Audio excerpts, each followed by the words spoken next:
what's up now?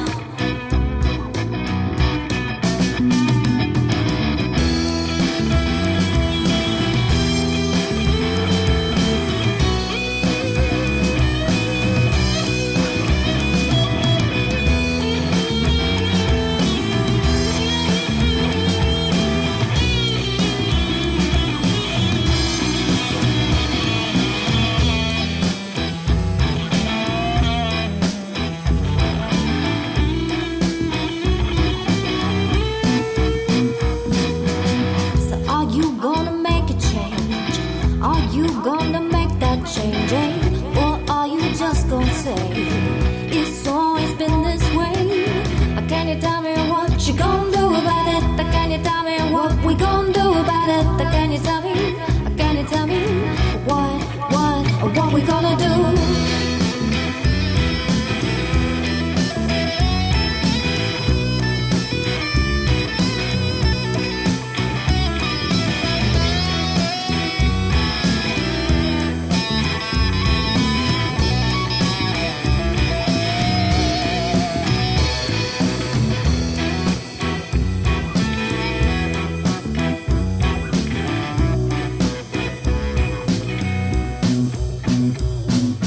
All the people crying, all the children dying, all the people lying. What we gonna do about it? The people crying, the children dying, the people lying. What we gonna do about it? So what we gonna do about it?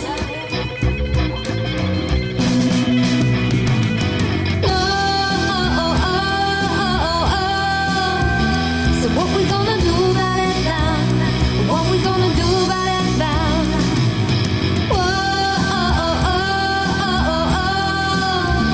So what we gonna do about it now? What we gonna do about it? Do about it now? So what we gonna do about it?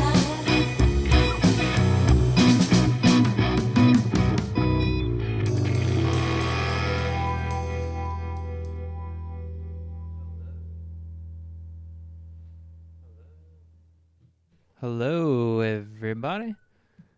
For many of us, spirituality is just the quest to find essence or true meaning and to really just connect with a higher consciousness. Welcome to Bring Me to Life Radio. Connecting with your spirituality is very important in this life. By becoming mindful of all of it, you can realize where you are and if that is leading you to where you want to go. Listen to the little simple things, because it's those little simple things that are going to shift you vibrationally in such a way that will prepare you to become very intuitively minded and ready to step forward on the next part of your path. I hope you can feel the love that's inside you, it's inside me, that connects us.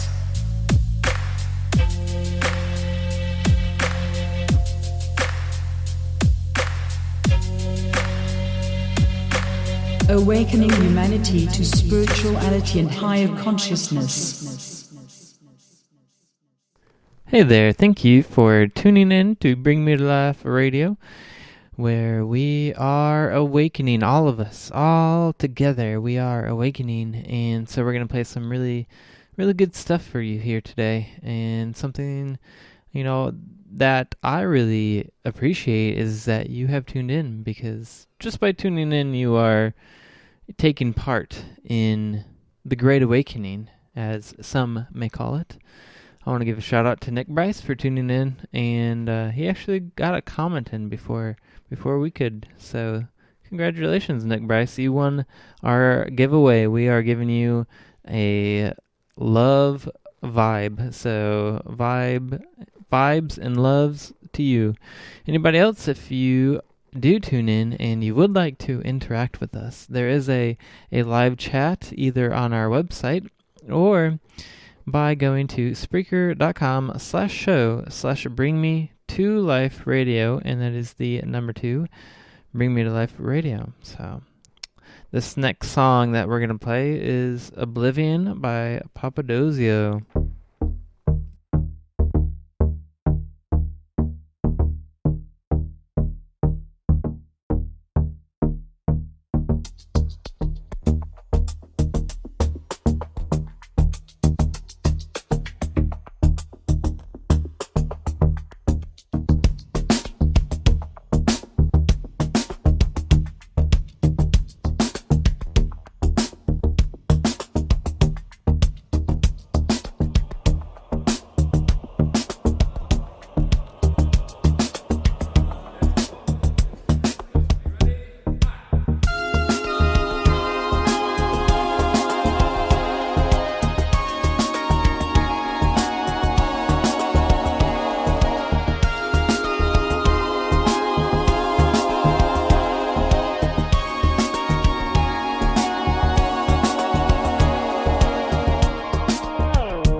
That was Oblivion by Papadozio.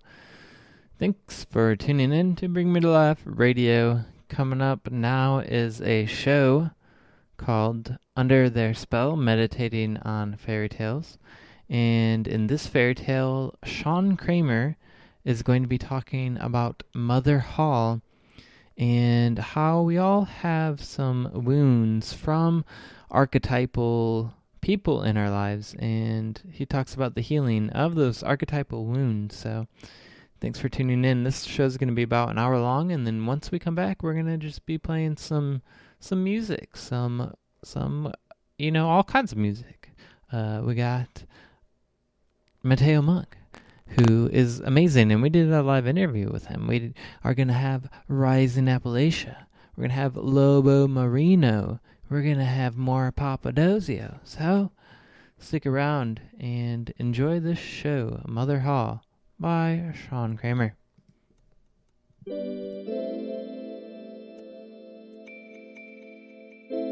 Fairy tales are both stories of transformation and symbolic poetry. They are gifts from our ancestors, offering symbols and guidance for our human development. In this show, artist, philosopher, and teacher Sean Kramer will lead us into the imaginal realm of fairy tales, where we will find healing images and wise teachings for our own journey through this enchanted world. So welcome to Under Their Spell, Meditating on Fairy Tales.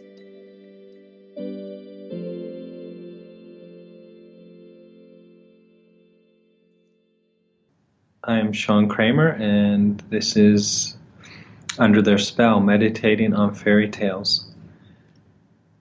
And today we will journey with a young girl into the world of Mother Hala.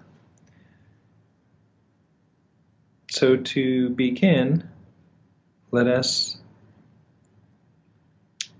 bring ourselves into our bodies, into a state of deeper relaxation and awareness to our inner world and our imagination.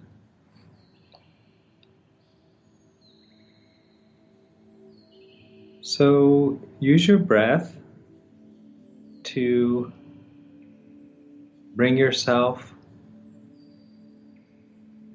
into your body, into a deeper state of body awareness. As you breathe in, imagine and feel your awareness coming with your breath into your body. Your awareness filling your body, or becoming one with the awareness that is already present throughout your body.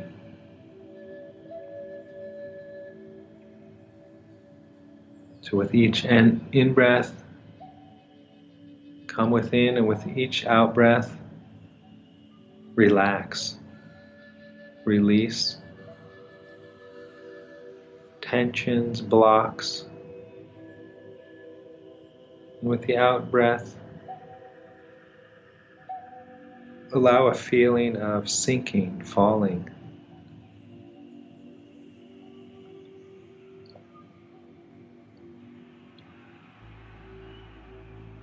And imagine yourself walking through nature.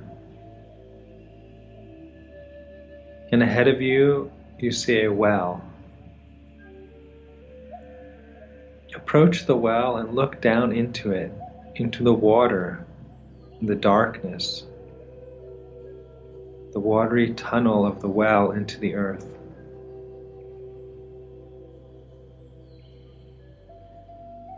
And step out and allow yourself to drop down into the well, falling through the air, into the water, sinking down into the darkness of the earth.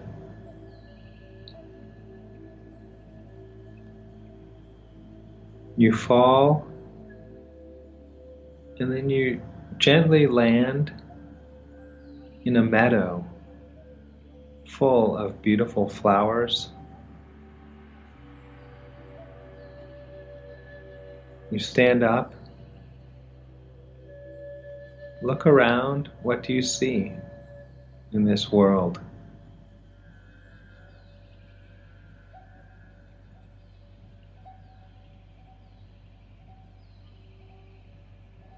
And as you look around, you see a gate. Walk toward the gate and open it.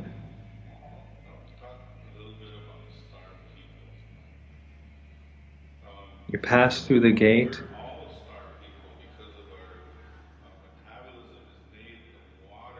to come back into your body.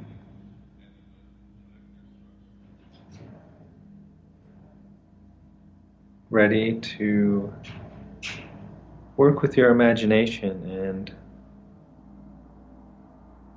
follow and receive the messages that this symbolic journey of this fairy tale will give to you. In our last meditation, we looked at the archetypes and what are sometimes called complexes, or to use the English word braids, like braids of hair in our psyche. And these are basic structures and contents of our inner world and our inner life. And they are very helpful, and I find them very insightful lenses for looking at the fairy tales.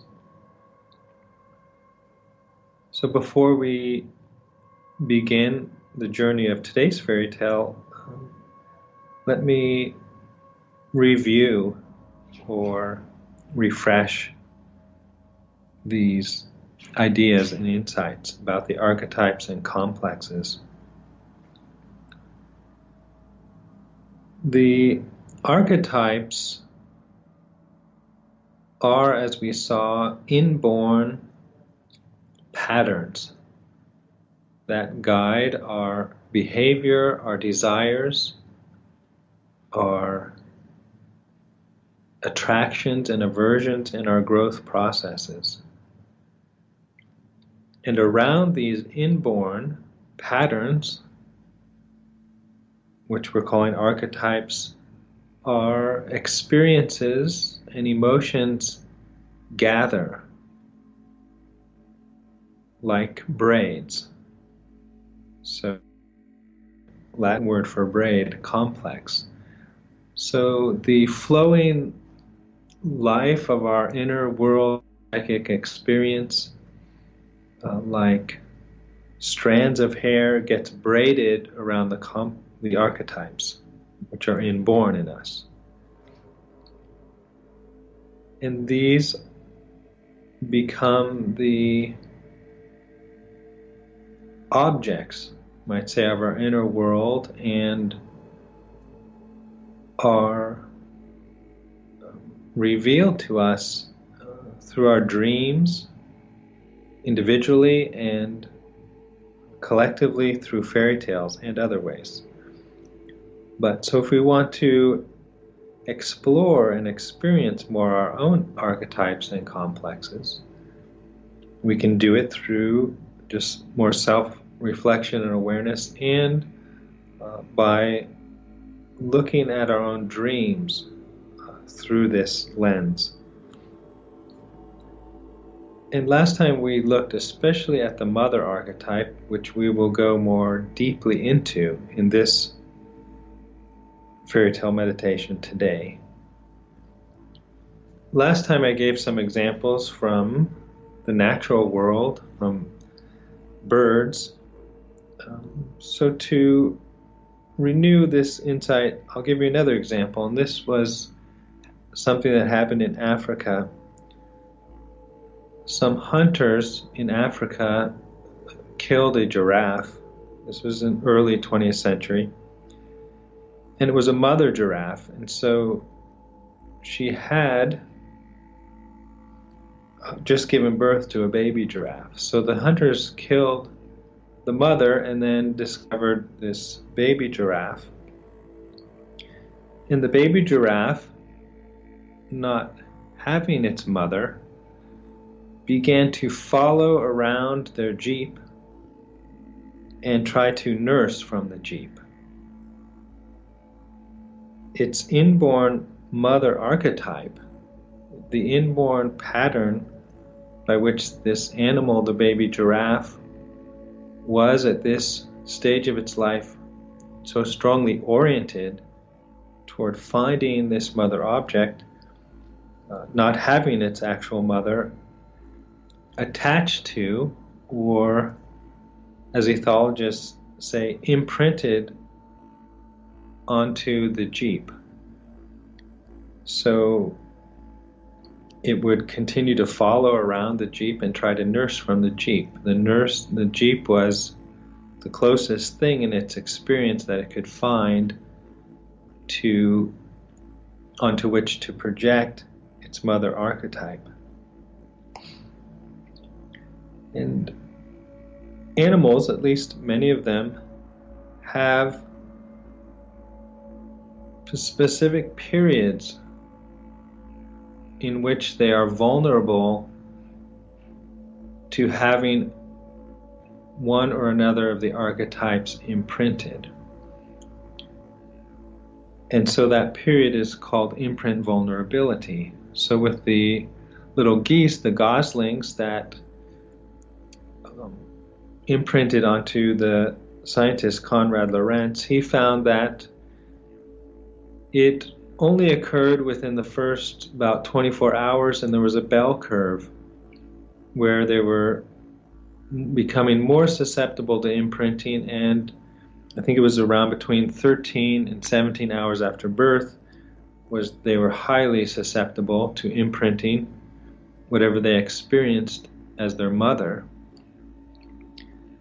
And then when they left the period of imprint vulnerability, they would no longer imprint to something as their mother. And in humans, it seems to be not so time specific and not so unchangeable. Humans have more flexibility, but we still have, in maybe a little bit more broad sense, the archetypes that go through phases of imprint vulnerability in our life. And this is a basic characteristic of a description of our life process and its changes. That we go through periods of relative stability. We are working with the archetypes that have arisen and with the imprints we have. But then we go through periods of fluidity, transition. And in these periods of our life, new archetypes will arise for us, as we saw in the story of the Frog Prince, when the frog, the prince, arises from the well. That was symbolizing a new archetype, the archetype of the mate arising in her soul. And along with a change in archetypes in these periods of transition, then there's a change in desires that is brought about by the archetypes. So the girl slowly begins to desire a partner. And there's a phase of imprint vulnerability. The things we experience during these periods of our life, of arising archetypes and changes in our desires, will imprint on us, and in a way that other things may not for the rest of our life in relation to that archetype. So, for example, the clothing fashion or the music that a young person experiences in relation to desirable mates at that time of imprint vulnerability will tend to have an emotional impact on them for the rest of their life that other fashions and musics may not have. So the relation of this to our story today is that the fairy tale Mother Hala is a fairy tale about the mother archetype and some of the wounds and healings that people, and in this story especially young women, girls, will have around the mother archetype. And the story is about this. The characters are a mother and her daughter, her natural daughter and her stepdaughter. And the mother treats very well, at least in a certain sense of well, maybe in a harmful way, but her own daughter. She favors her, gives her more good things, and gives her less of the hard work. And she makes their stepdaughter do the hard work, and especially the spinning of the yarn and thread that they use for their clothing. And she is harsh to the girl, unjust, blaming and shaming to her stepdaughter, and the opposite, spoiling, praising, coddling to her natural daughter. So the situation at the beginning tells us right away that we have a girl who has a bad mother imprint. She does not have an image of a good mother with which to go into life. And really even both daughters perhaps have bad mother imprints. The stepdaughter has a harsh, neglectful imprint. We would say a mother complex, that the experiences of mother that have gathered around her archetype. But the other natural daughter also has a negative mother imprint, a kind of smothering, coddling, in a way devouring mother. And that,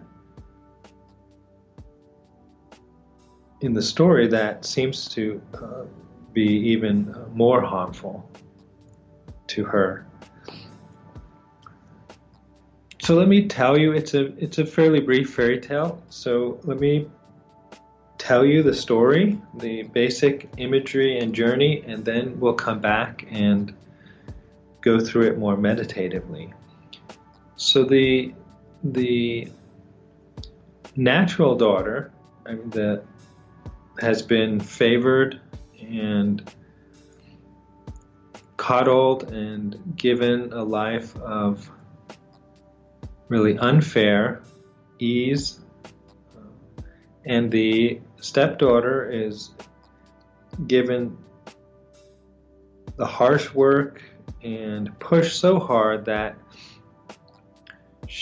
while she's spinning, and she spins with her spindle sitting out by a well by herself, and she is pushed so hard in her work that as she spins, making the thread or yarn, her fingers bleed, and she works with bloody fingers, and the blood gets on the spindle and the yarn, and she's afraid of that this will bring reprimands on her.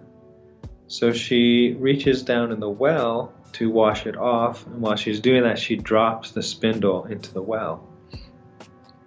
She goes back home and tells her stepmother about this, and the stepmother speaks very harshly to her and tells her that she better go get back and get that spindle that she's lost down the well. The girl goes back. She sits there weeping, crying, not knowing how to get the spindle out that's fallen down the well. Finally, she just, in desperation, throws herself down into the well. She goes unconscious temporarily, falling down through the well into the earth, and wakes up in a beautiful meadow of flowers with thousands of blossoming flowers. She looks around her and begins to walk. And the first thing she comes upon is an oven. There's just an oven out in this world, and there's bread in the oven baking. And the bread speaks to her. The bread tells her, please take us out of the oven. We're all ready. We need someone to take us out. So the girl gladly and compassionately takes all the bread out of the oven and continues on her journey in this mysterious underworld. The next thing she comes upon is a tree with ripe apples. And the apples speak to her and beg her to pluck them, to get them off the tree because they're ripe. And she does that. She pulls the apples, shakes the tree, and gets the ripe apples off the tree. She continues walking. She comes to a cottage. And in the window of a cottage is an old woman sitting, looking out the window. She has scraggly hair on end, a sharp nose, and very large teeth. She was afraid when she sees this woman looking at her out from the cottage. The woman tells her not to be afraid, that for her to come inside and work for her, and it will be well for her. And because of the kindly, very compassionate way she speaks to her, the girl is calmed and goes inside. The old woman tells her that her name is Mother Hala, and that the girl is invited to spend time there, to stay there. Mother Hala will take care of her, and she gives her the task of every day she must shake the feather bed, the feather pillows and blankets, and she must shake them until the feathers start to fall through the air. And Mother Hala says, when you do that, that will make the snow fall on the earth. So the girl fulfills this task every day, and she is cared for, loved, and nourished and fed by Mother Hala. After some time passes, even though she has it well there, and things were so bad above ground, she feels a desire to go back, that it's time now for her to return. And she tells this to Mother Hala, and Mother Hala is pleased to hear this. Says she will lead her and help her back, and she leads her out to a gate, and she brings her to the gate and returns to her the spindle that she had lost and had been searching for down the well. And as the girl walks through the gate, a shower, a rain of gold falls upon her and covers her and stays with her. And she walks home. As she gets home, the roosters start crowing. Cock-a-doodle-doo, the golden girl has come home to you. And the mother, stepmother, and daughter come out and see the girl now covered with gold.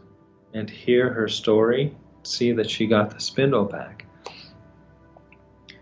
But their reaction is, especially the stepmother's, is agreed, I want this for my own natural daughter. And she pressures the natural daughter to go to the well and get down into that world and get the gold.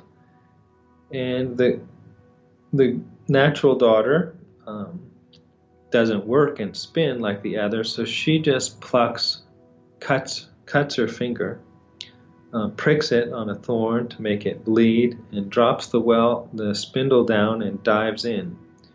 She comes out and goes through the same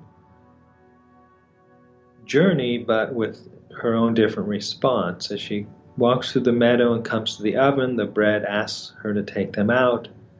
She refuses, saying, why should I do that? I'll get dirty from the oven. The apples ask her to take off the tree. She refuses to. She says it might get hurt. An apple might fall on me.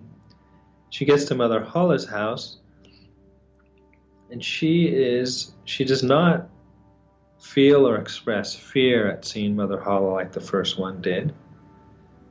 She's heard about it, and she goes right in and says she'll do what she's supposed to do.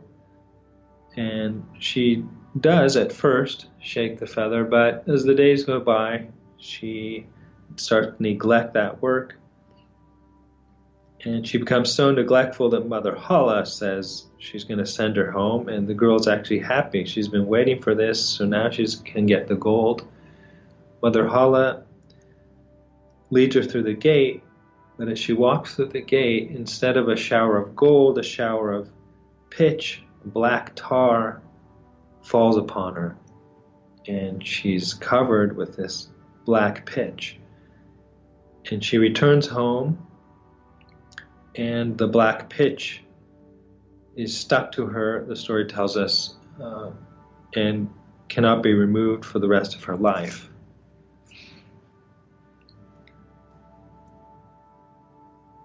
So first, let's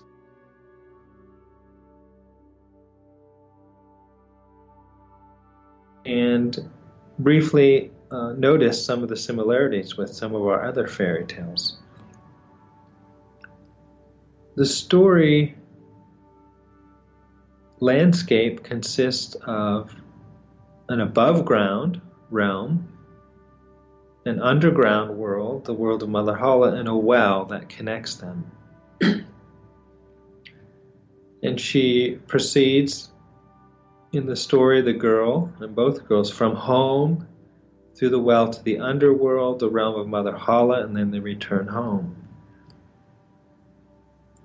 And this is, as we've seen, a common pattern in fairy tales. But the difference here is, in a number of the other fairy tales we've seen, it's been a forest.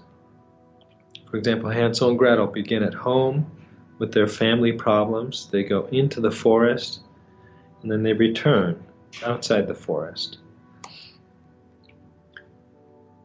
In this fairy tale, instead of going into the forest, the girl goes underground to the underworld. One of the tools I like to use for entering further into fairy tales is to look for patterns. Patterns both between different fairy tales and within one story. And as we see more fairy tales, we see this as a common pattern. The home world, and then the forest or underworld, and then back home or maybe to a new home. And we'll also look in this tale and other tales for patterns within the story. They reveal to us the themes of the story. But as we look at a number of fairy tales, we start to see some of the characteristics of this place, this forest or underworld, and what what that is when the people go there. And as we saw in Hansel and Gretel, there are actually parallels or patterns often between what happens outside and what happens in the forest. And in this case, what's going on above ground and what happens underground. Above ground, we have a girl who has a bad mother imprint. She is at a stage of life when she is beginning to be moved by nature toward becoming herself a mother.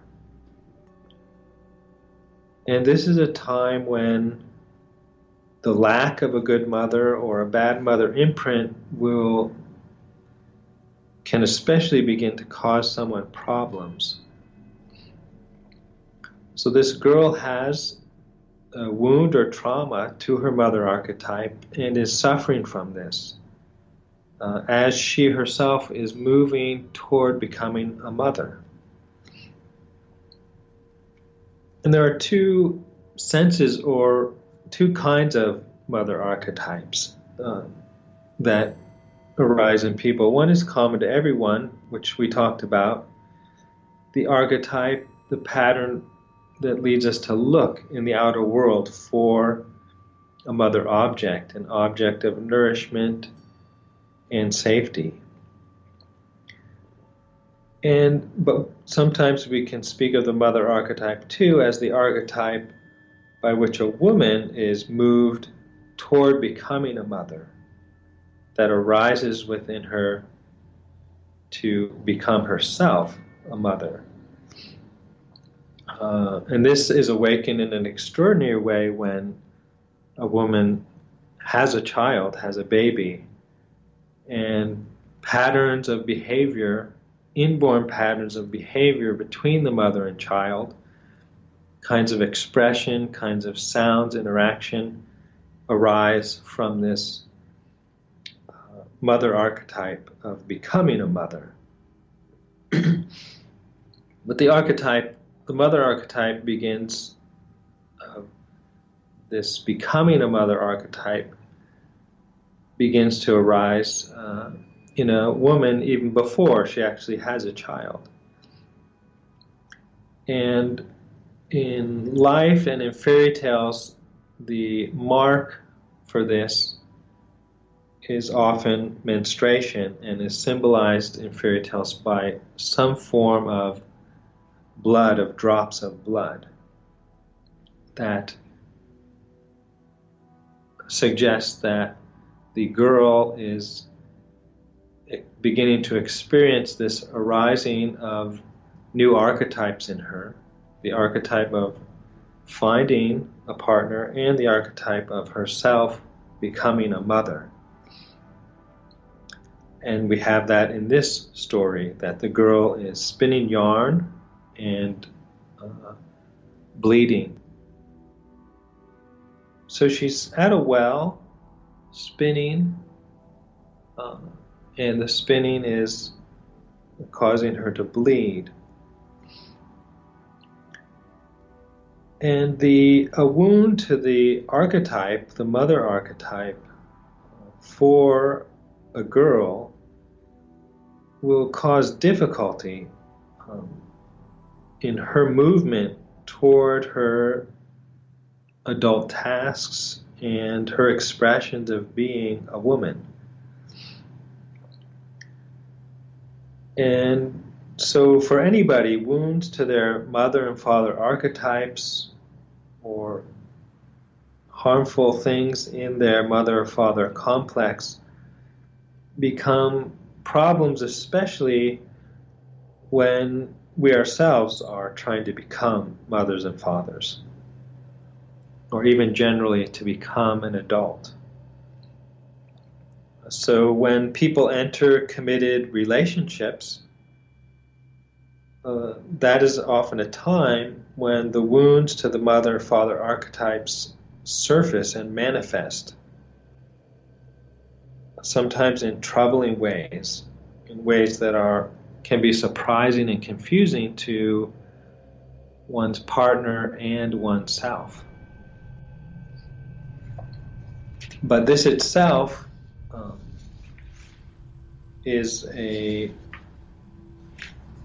can be an opportunity for healing. And as we see in this story, that her wound becomes an opening for her healing journey. And spinning and weaving, is often a symbol of time and the process of time, especially under the aspects of destiny or fate. That is the process of moving through time and life as being subject to larger and often irresistible forces and powers that are moving us through life and its changes. Such as this girl is experiencing in being driven from childhood into adolescence and adulthood, or as we experience in aging. There are inner and outer forces and changes moving us no matter what we want. We are moved along in these life processes. These things are so much more powerful than our own intentions and wills.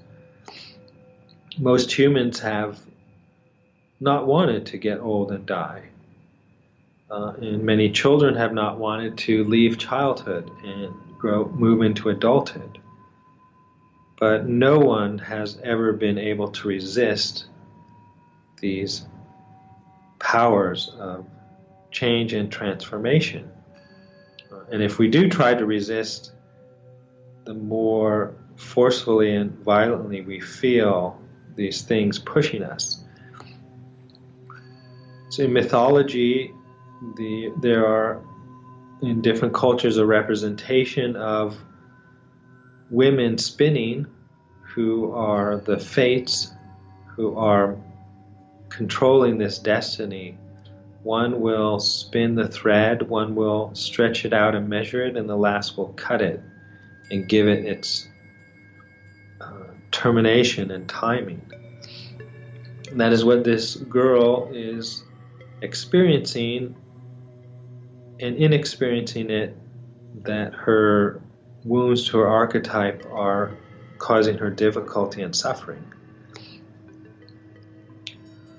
And the place of spinning in older cultures was very often the place where female wisdom was transmitted from the older to the younger women. But in this story, the girl is alone. She's spinning alone, and she's having great difficulty and suffering in trying to fulfill this task of spinning. The tools of spinning, such as a spindle, were often prominent parts in actual initiation rituals of women, which were the rites by which older women initiated the girls into the sacred mysteries of being women. So in this story, her struggles around using the spindle are symbolic of all the difficulties she's having in becoming an adult woman, which difficulties are caused by a lack of older women to initiate her. She's all alone, out spinning. And the older woman in her life, her stepmother, instead of help,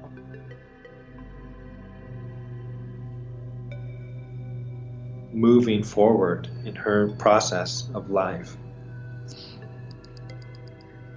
The mother is not helping, not passing on wisdom, not supporting her initiation, but blaming her, shaming her, making her feel inadequate. So with this wound, she is trying to grow and having great difficulty.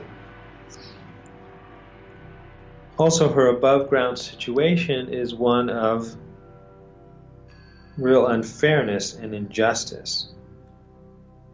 It's a world, her home world is a world where good deeds get punished and oppressed, and bad deeds and laziness are favored. And this also is a source of great difficulty and a kind of a trial for young people, especially, in entering the adult world and its cultures and institutions, in fulfilling their desires to make some positive contribution. When they come up against unfairness, dishonesty, corruption, the injustice that is in the cultural, civilized world or the institution that they're wanting to enter, they are greatly tempted to discouragement, to give up or withdraw, or at least become deflated of one's hopeful energy of contributing something to the world. This can lead to resentment, bitterness, discouragement, and thus the loss of our energy and commitment to some particular good work, to even our calling, our destiny. Even worse, it can lead to destructiveness, thinking, well, the world or the culture has hurt and disappointed me, so I will hurt and disappoint it. So this perception that she has of her cultural world as unjust and unfair is a trial. It's a trial of anyone, especially of a young person, that can deprive the person of their energy to fulfill a task in the world. And it's something we always need to watch out for, this sprouting of roots of bitterness or resentment, and look for sources of healing and new energy for the difficult work of making a positive contribution in our life and in this world. So the girl goes forth or downward in search of her lost spindle that she's dropped. She's lost the kind of thread of her life and development. Her family wounds and neglects have led her to have difficulties or become disconnected with her destiny, the thread of purpose and meaning in her life. So she's going on a journey to re-find that thread and meaning of her life. This is actually more important for us even than happiness or freedom from suffering in life, is to find this thread of meaning. Because the fates, destiny, these powers have some suffering for us in life. It's part of the destiny and our fate. But if we have meaning and purpose, the suffering and experiences of unhappiness can become not only endurable, but worthwhile, and maybe even more than worthwhile. So more important than the search for happiness or comfort or freedom from suffering is the search for the thread of meaning in our life. This is what we can have and what will and can sustain us in our journey. So she goes forth to find it, and she goes through a well.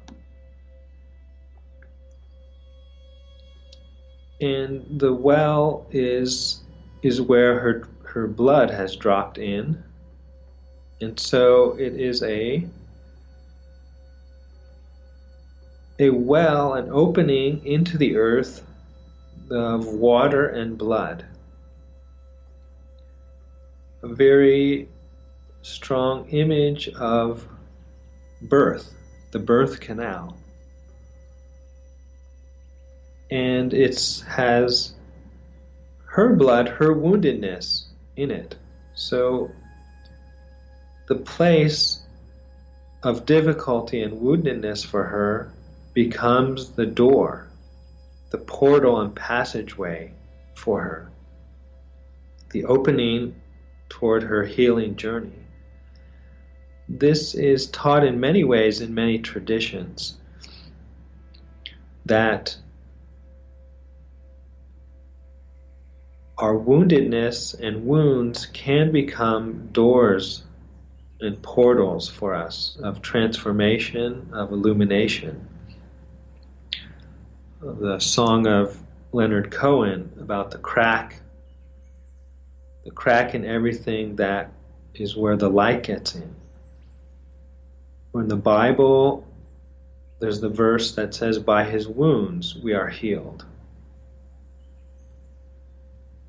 There's a beautiful image on one of the Hindu temples of a girl with a thorn in her foot, and she is using another thorn to get out the thorn in her foot. Strong image of that the wound, or what hurts us, can also be the means of the healing and transformation. We can use these things to go forward. So she goes down through this, opening this birth canal into the earth. So another very strong mother image or theme of the story. And in ancient cultures in Paleolithic times, peoples would cover openings in the earth with red ochre, especially openings that look like the vulva, the birth opening, showing that they saw openings in the earth as the ways to the womb of Mother Earth. And what does the girl find in the underworld?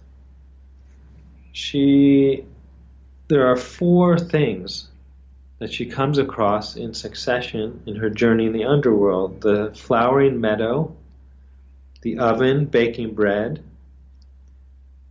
third, the tree with the ripe apples, and finally the cottage where she must shake the feathers, pillows, and blankets to make it snow on earth.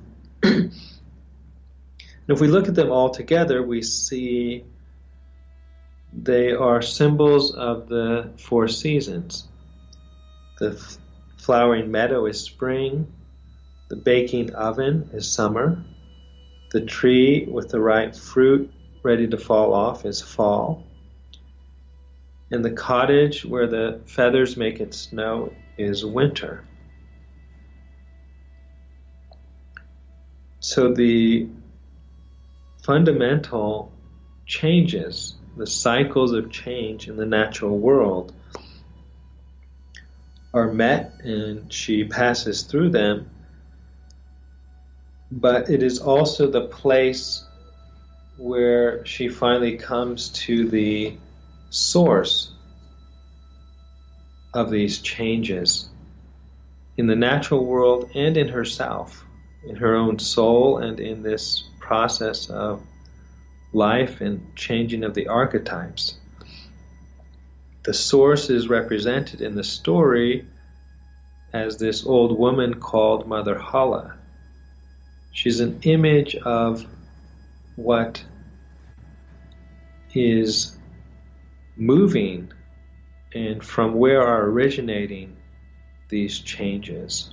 She's the mother of changes, the mother of archetypes, symbolized by this old woman. So let's look a little and meditate on this image for the source of the whole changing universe, really.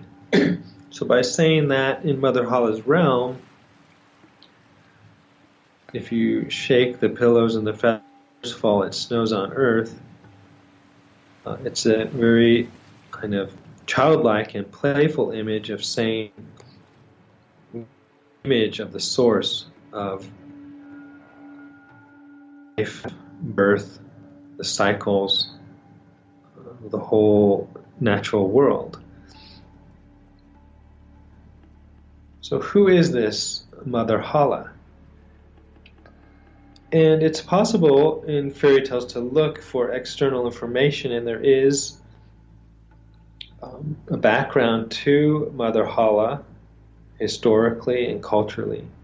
And this is helpful, but I think it's best to start in working with fairy tales to try to derive as much as we can from within the story itself.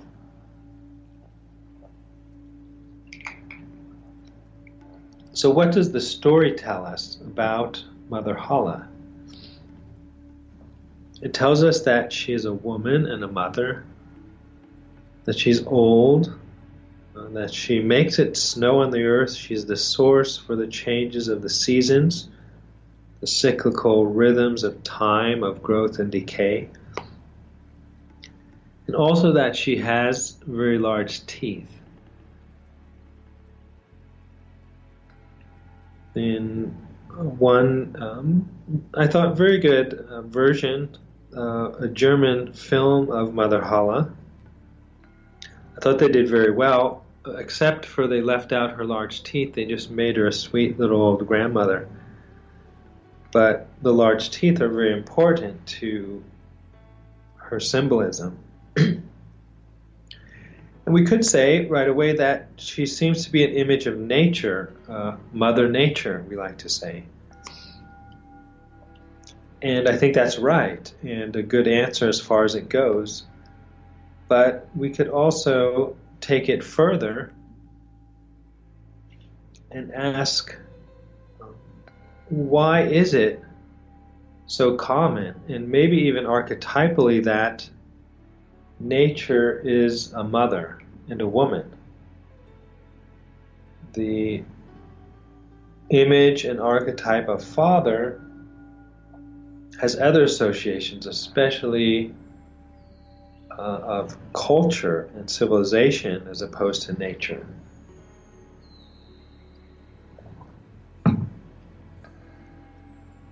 So why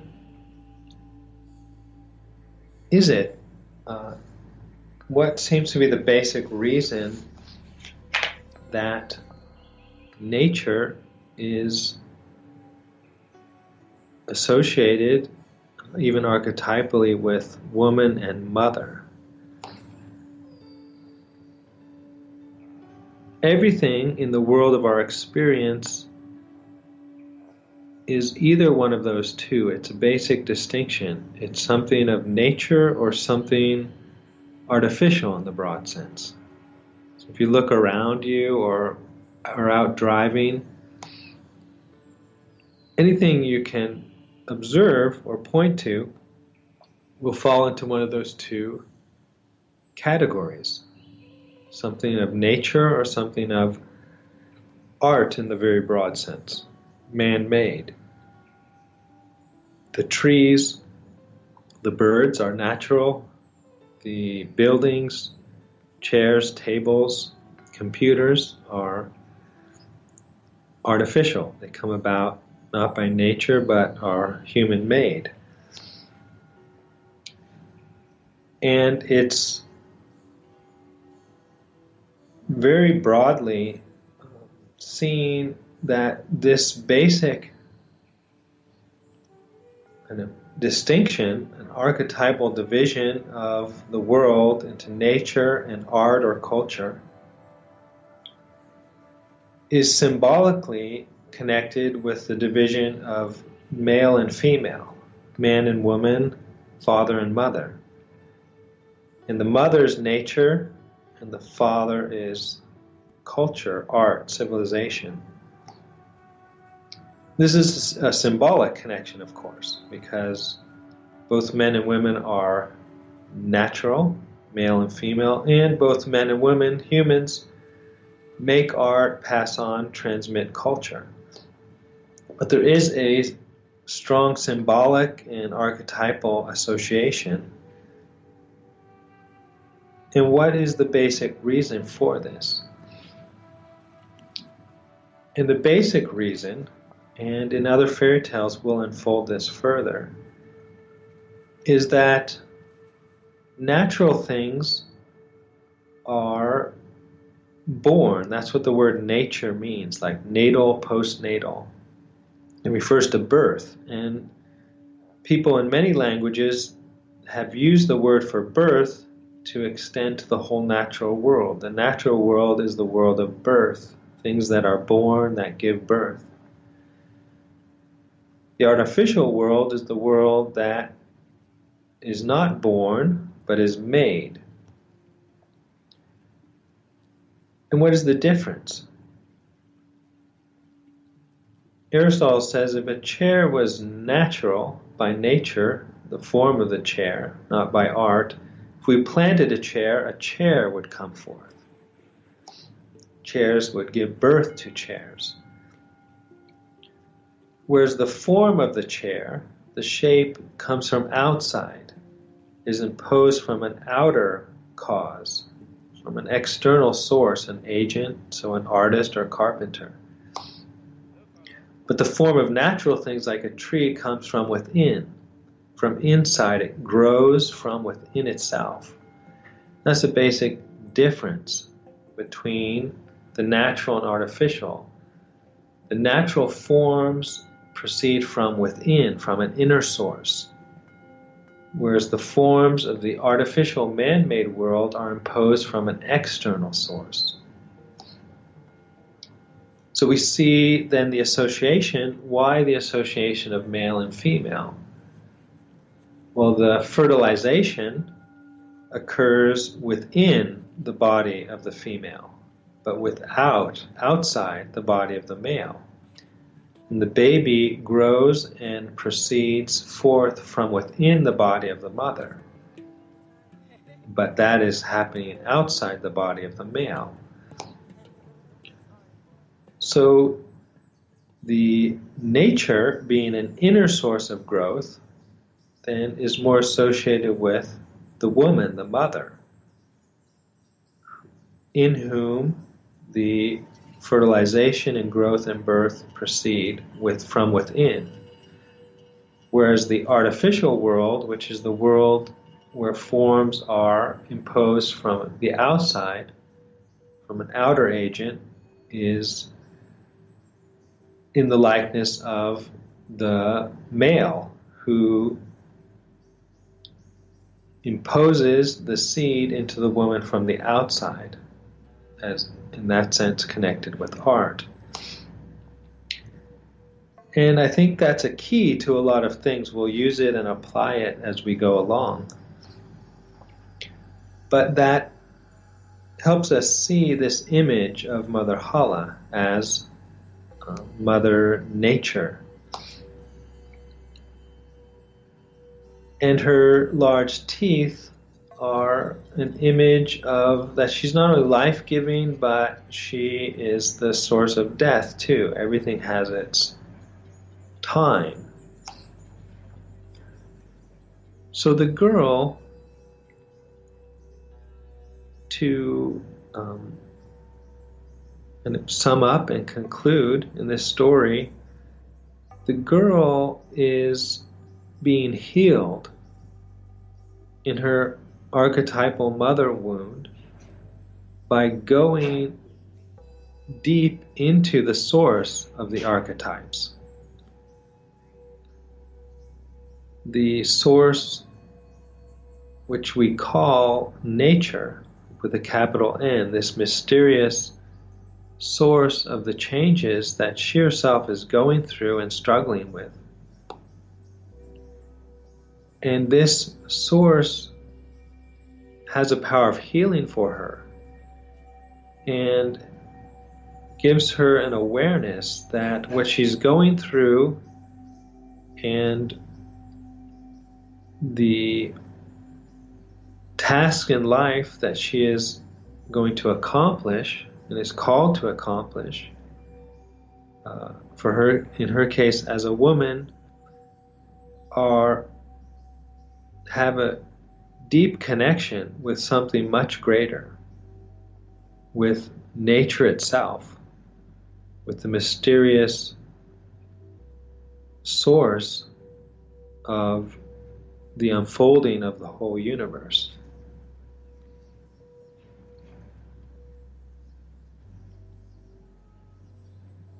And so in the last couple minutes, Selimon, do you have any comments or questions? Can you hear me? Yes, I can. We did have a few questions. One of them was why didn't the girl use a ladder or a rope to go down the well? Well, I think it would be because of the symbolism that the well is the birth canal. And she's returning. Well, there's an interesting, if we look at the structure of the story, we have the above world and the well, and then the underworld of Mother Hala. And these are layers of ourselves, of our psyches. The above world is our personal experience, I'd say our personal memories, personal unconscious. That's the family world, the experiences we had with our parents. And the well represents the birth stage, the stage in the womb and the process of being born, which we're learning that people actually have memories of. And then when she gets to the world of Mother Hala, that's what psychologists sometimes call the transpersonal or archetypal world. That where the archetypes are, where we're connected with our whole species, our species mind, and with the deeper processes that are moving the universe. So her falling through the well and then becoming unconscious is, I think, more a symbol of the mysteriousness of the journey. And she doesn't know where she's going. She just, almost in desperation, leaps into the well and finds herself in Mother Hala. So I see it as an image of that, the kind of point of desperation that she's come to, and that itself, by kind of giving herself over to that struggle and pain instead of resisting, releasing into it, that leads her to a deeper place. Very interesting. Also, I'm thinking about there's a movie, I think it was based off of maybe a fairy tale. It's called Maleficent, and in that one of the girls pokes her finger on, I think, a spindle and falls into a death-like sleep. So what do you think the symbol of the spindle is, and why it's used in so many different stories? And I mentioned a little, but it's connected particularly with women and girls, and historically, because that was in many cultures the work that they would be initiated into.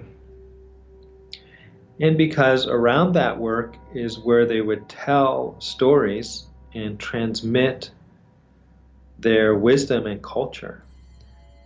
And in the broader sense, it goes along with the symbolism of destiny. So as I mentioned, the mythological women who are called the Fates are spinning.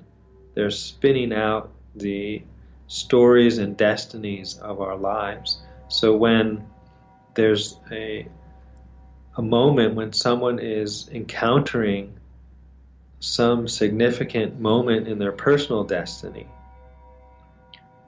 anyone, and then especially a girl, because of those historical associations, will encounter this. So in the story Sleeping Beauty, the girl, when she's moving from girlhood to adulthood, she finds a room where there's an old woman spinning, and when she plucks her finger, which I think is where this movie got it from, she goes into a sleep, from which then she will awake. And I guess when we talk about Sleeping Beauty, we can go further into that. But those are some of the reasons, I think. Okay, very cool. Thank you. I really appreciated the story, and I liked how you talked about how wounds can be healing, how we can be healed from wounds. So, very good story. I really appreciate it.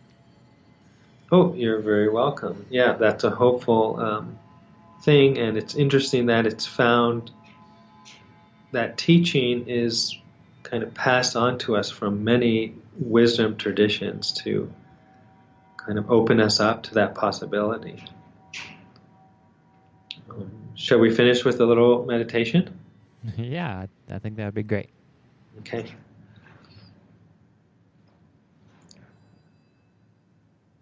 So to finish this session together, let us again come back into our bodies.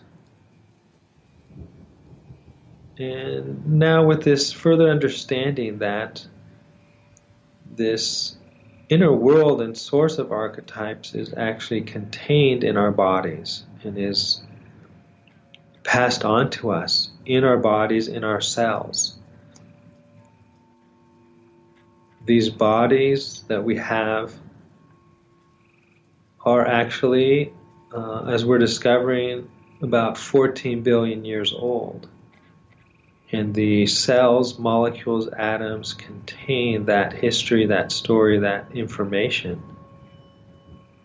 And so by entering our bodies and developing meditative body awareness, we connect with that 14 billion year story.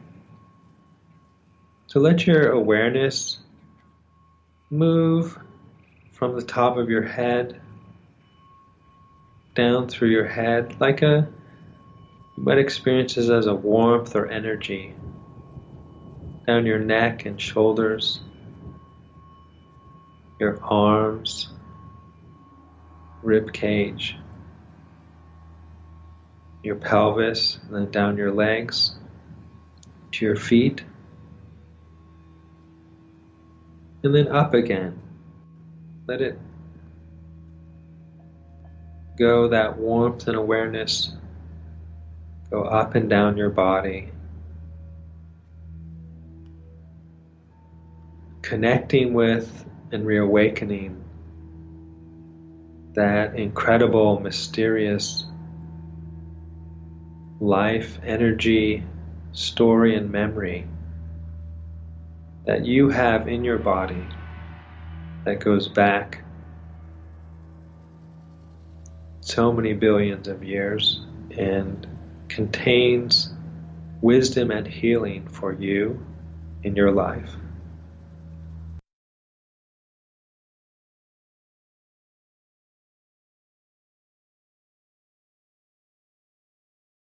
All right, that was Sean Kramer's show, Through the Eyes of the Angels, meditating on fairy tales. He discussed the fairy tale Mother Hall.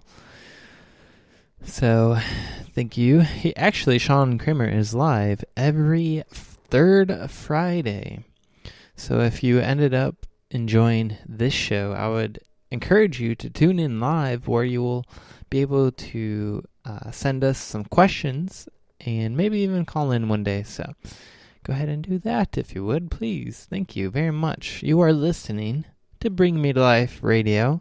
My name is Suleiman, and it was a great start to the day. I got up, I went for a run. It was cold. It's actually the first day here in Cumberland that snow has not melted right away. It's the first day that the snow has actually stayed on the ground. So, and I think that's really interesting because it's already the first week of January, January 6th. So I think that's very interesting. Though I grew up in Michigan, you know, we get a lot of snow in Michigan. I don't know, Nick, do you got a lot of snow there in Michigan? I'm not sure. But I know because of Michigan being surrounded by lakes, it produces a lot of snow. So, you know, Michigan is quite snowy place to live. Coming up for the next few hours, we got some really great music. I'm really excited about this set here. We're going to start off with some Mateo Monk. You'll hear Rising Appalachia throughout this list. You'll hear some Lobo Marino, some Wookie Foot, and it kind of starts off kind of slowly, and it continuously builds until it's time to get into the talk by Louise Hay. So it starts off kind of acoustic and then slowly gets into more of a electronic-y feel to it. But you know, it's a good day to be alive. Snow, he's got snow. Nick Bryce has got snow. You heard it first here on Bring Me to Life Radio. This next song is called Wildflowers and Sage off of Mateo Monk's new album, State of Affairs.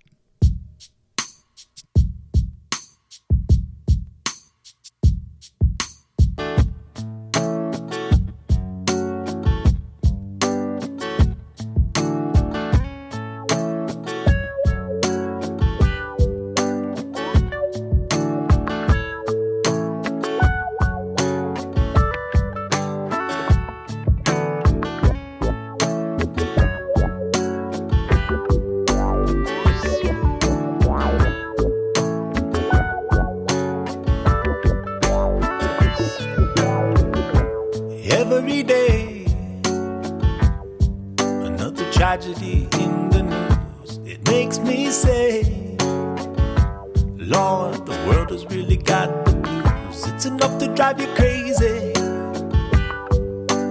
No time to lose your mind. The thunder in the distance, it's just the ticking of the hands of time. Just a tombstone crumbling at the end of the material age, slowly succumbing. Wildflowers and sage, a tombstone crumbling, just a relic of a bygone age, slowly succumbing to the wildflowers and sage.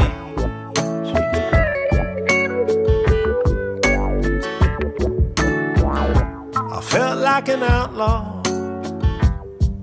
ever since I was a child. I didn't fit at all. They were tame, but I was wild. This concrete jungle, you know it's not my world at all. It's a toxic bungle, and I would not wait to see it fall. Just a tombstone crumbling at the end of the material age, slowly succumbing to the wildflowers and sage. A tombstone crumbling, relic of a bygone age, slowly succumbing to the wildflowers and sage. We are the wildflowers and sage. We are the ones who will turn the page.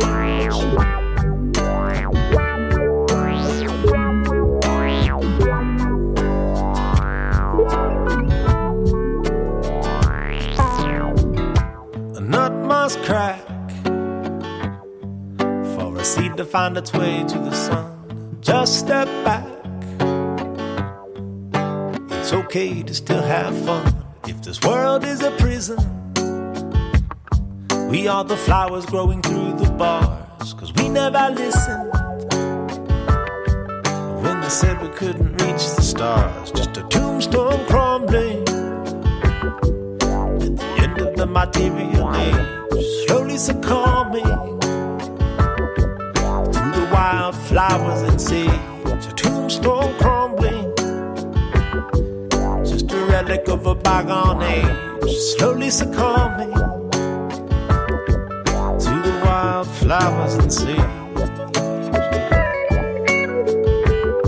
We are the wildflowers and sage. We are the ones who will turn the page. We are the wildflowers and sage. We are the ones who will turn the page. Hey, hey, hey, yeah, yeah.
troubles fall asleep. One wakes up as the other one leaves, and they shake their hands and say to me, everything goes eventually. And I know it goes on like it should, but it's hard to let go just when it's good. When all my love gets turned around, haunted by the ghost of a hollow sound. It goes la la la la.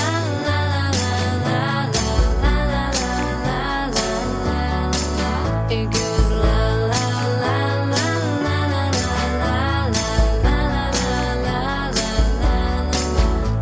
The numbers rise and the numbers fall.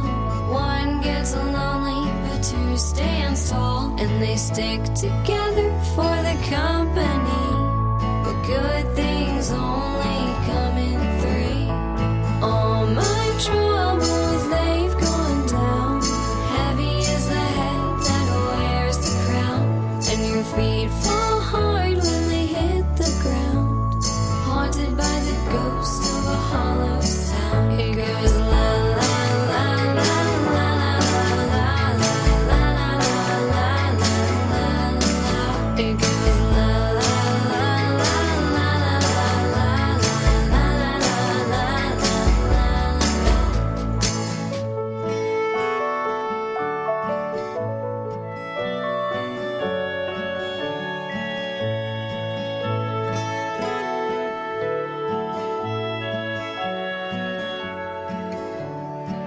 Too many thoughts at the end of a long, long day. Someone says give in and you say okay.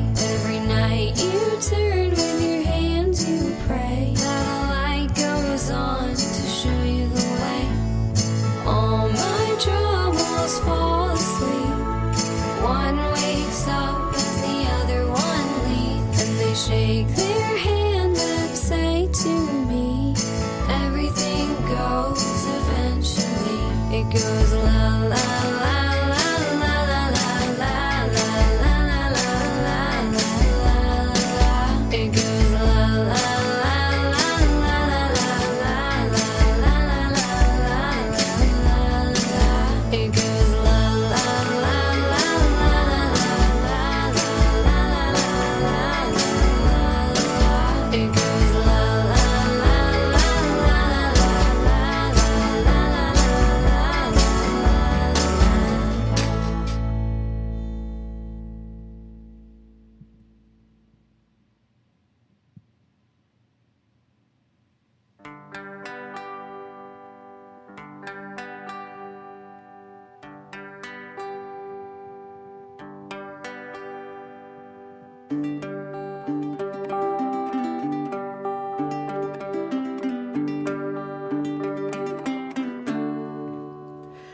You were born out of the Fibonacci.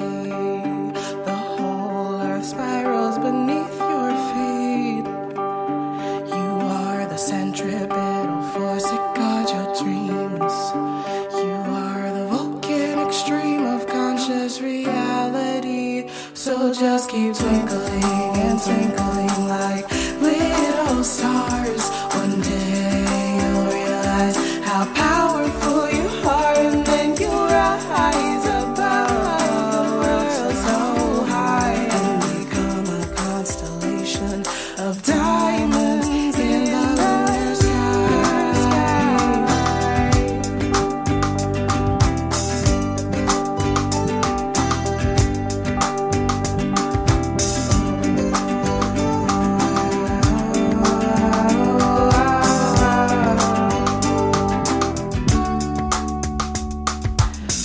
Starlight shine bright.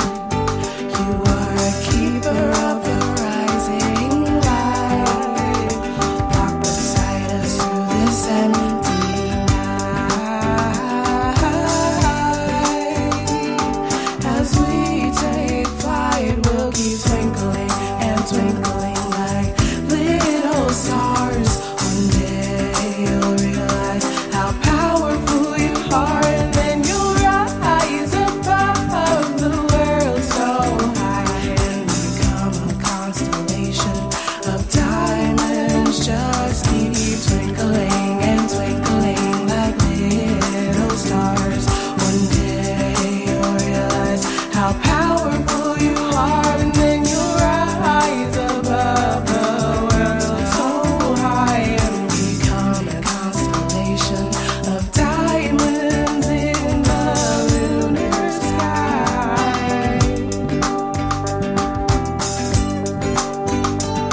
black night meets twilight. As full moon begins to illuminate. I look up to drink creation. Find myself drinking you drinking. We become two. We dance, we pray, creating reasons to cry. Struggling to keep rhythms of the Lord who try and die. I think that might be enough. I think that might be enough. In this moment, I don't know this is enough.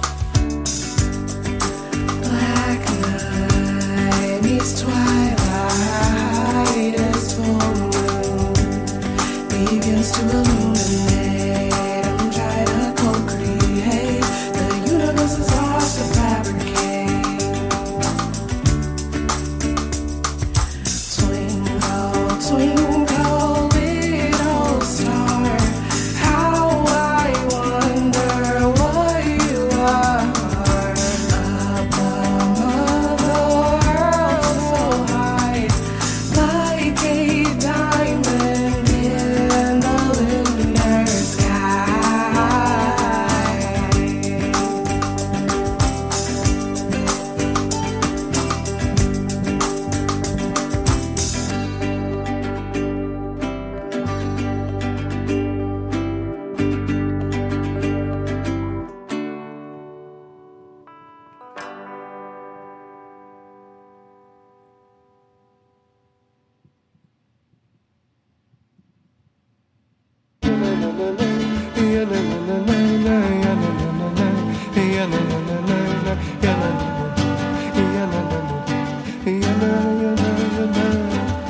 Cause if you face yourself, then you claim yourself. And if you claim yourself, then you find your wealth. It's in reflection. It's a pure reflection. Cause if you face yourself, then you claim yourself. And if you claim yourself, then you find your wealth. It's in reflection. It's a pure reflection. You got to reach for your soul. Some preach but they don't know, and the speakers they go blast, but the frequency is old. Some swallow what they told, and others question all, while we searching for this truth and seeking to come home. The mirrors of our life, they dancing on a movie screen, co-create reality, always moving energy, and the tendencies play out like memories. We can change this reflection deep within ourselves, deep within ourselves. Rewrite the programs, rewrite the program. Out with the old and in with the new. We burden through, coming into wholeness. Oh yes, and this is the whole test, the testament of what you're here to bless and bring love to every crack and crevice, every crack and crevice. It's a pure reflection, don't you forget. Cause if you face yourself, then you claim yourself. And if you claim yourself, then you find your wealth. It's a reflection. It's a pure reflection. Cause if you face yourself, then you claim yourself. And if you claim yourself, then you find your wealth. It's in reflection. It's a pure reflection.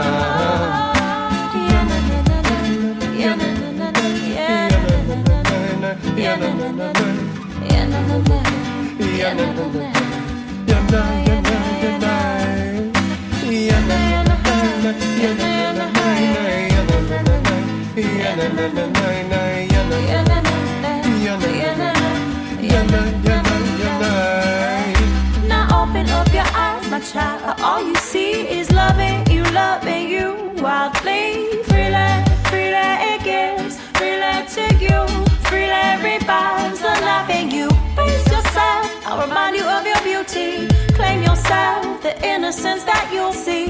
Find your wealth and use it as you choose. We coming into our collective sovereignty. You are the source of all that you talk about, responsible for this world that you walk about. All that you see is inside of me. Turn it back around and change it so easily. No, you're not the victim, my child. You're the one who came to this whole planet to run wild and revamp the system. See evildoers kiss on. They are your reflection, don't you forget to cause if you face yourself, then you claim yourself. And if you claim yourself, then you find your wealth. It's in reflection. It's a pure reflection. reflection. Cause if you face yourself, then you claim yourself. And if you claim yourself, then you find your wealth. It's in reflections. It's a pure reflection.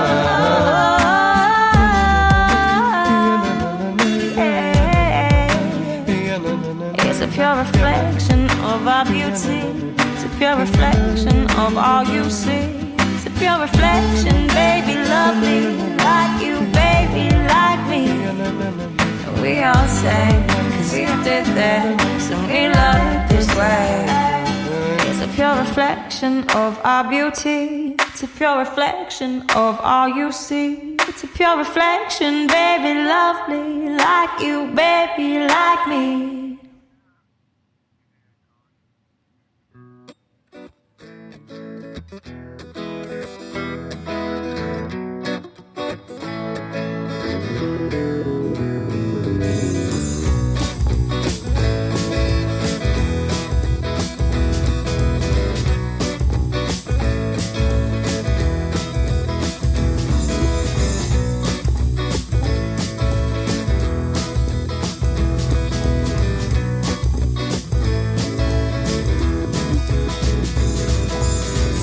Some say that the world will end tomorrow, but I got a feeling it won't. And we're gonna be here after the rain and the storms and the mess that we're making. We're gonna need to find another way to be here. Some say there's no way to save our souls. Some say so no mind to the mess that we're making. I don't think that anyone knows for sure when we are going. What I'm trying to say is, hold up, you're missing something.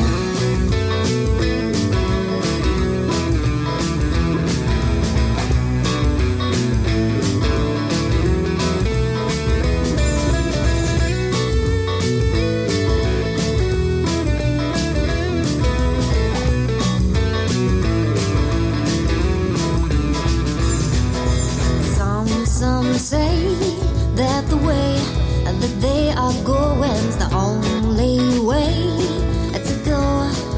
What they don't see is the countless path to peace. It has hate spewing from the airwaves, fanning the flames of war, making more danger. Some say there's no way to save our souls. Some say so no mind to the mess that we're making. I don't think that they can say for sure they know what love is. And what I'm trying to say is, hold up, you're missing something.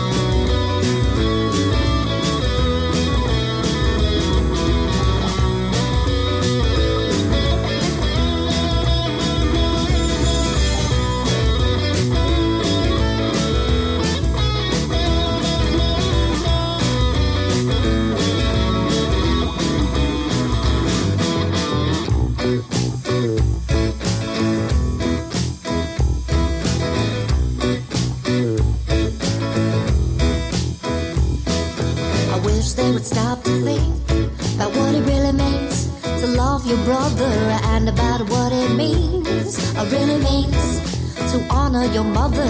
We were created to be guardians of this garden. They say it's a sin to love the earth. Now ain't that so ironic?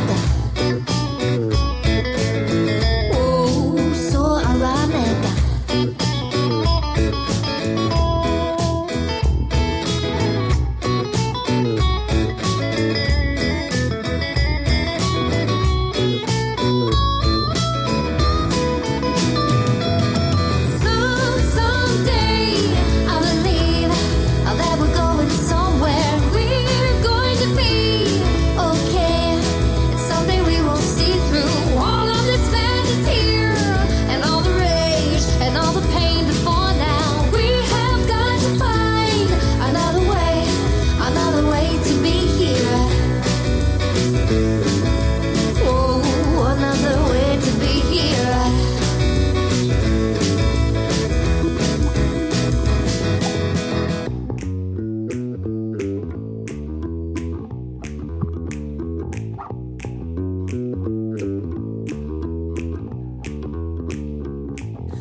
has changed. Stop being afraid of what they're gonna say. It's not about black or white, not about us or them, conservative or libertarian.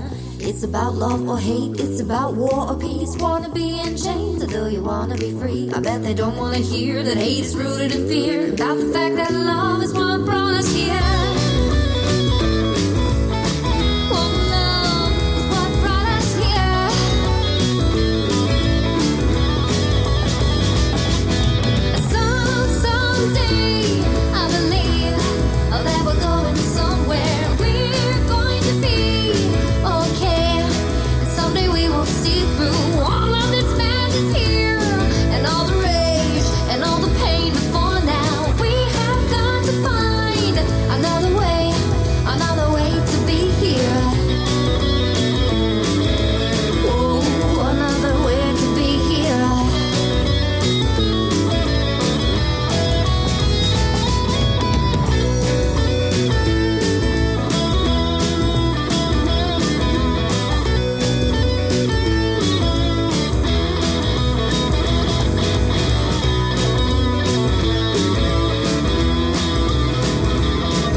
Sheets on your queen bed, recycled couches in a box array.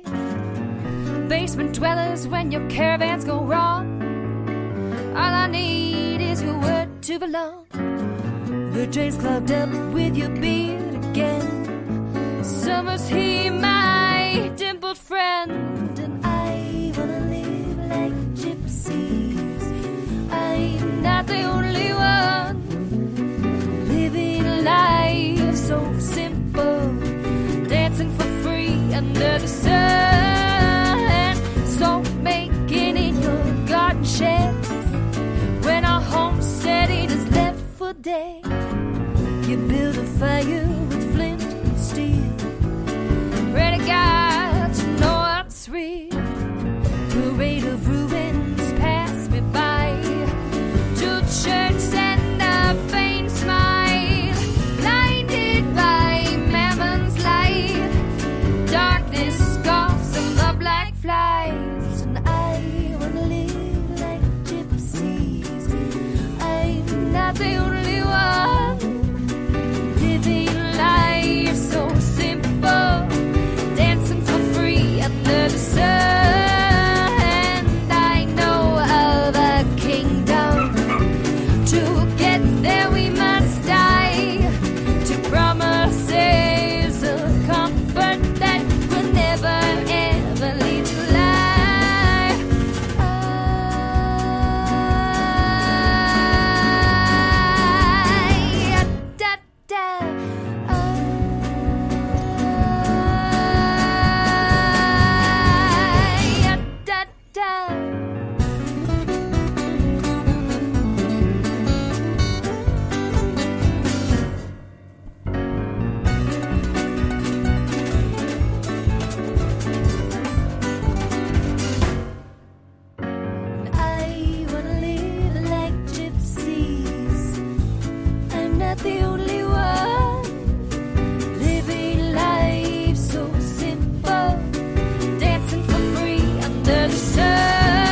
Oh, blessed are those who find it, for they're gonna live forevermore.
Somewhere down the road, when the novel is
out. They say it's all going down, yeah, all gone down. But from your center you can see it's just going up and around. Breathe in, breathe out. Breathe it in, breathe it out.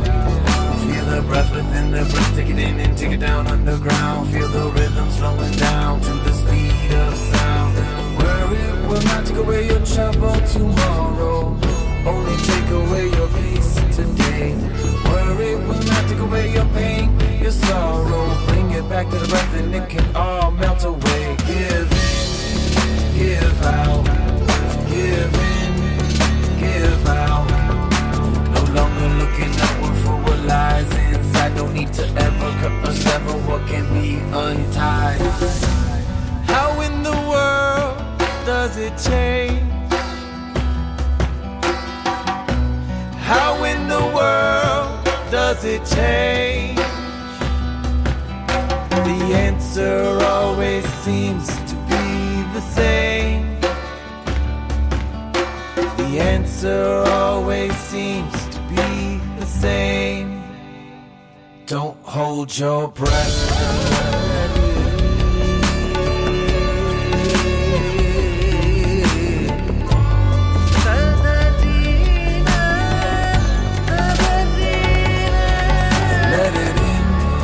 Let it out, let it in, let it out. Less and less I'm thinking, more and more, and for sure now more and more I'm thinking, less and less, no stress. Bring it in, bring it out, bring it in, bring it out. It's so simple that it's easy not to see or believe, but you're exactly where you need to be, so just breathe. Worry will not take away your trouble tomorrow, only take away your peace today. Worry will not take away your pain, your sorrow. Bring it back to the breath and it can all melt away. How in the world does it change? How in the world does it change? The answer always seems to be the same. The answer always seems to be the same. Don't hold your breath. Let it out. Let it in. Let it out. Don't hold your breath.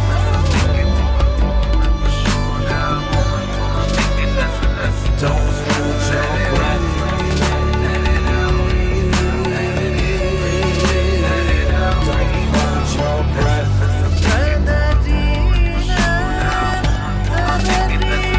Don't hold your breath.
felt that there was something more. Well, you're not alone, and at this time, here and now, on planet Earth, we're all awakening, waking up to what we came here to do. And that's find the lights, reach the lights, touch the lights, and shine it, and shine on, and shine on, and shine on, and shine on. There's a light in the distance, and the sound of beating drums. There's a light in the distance, and the sound of beating drums.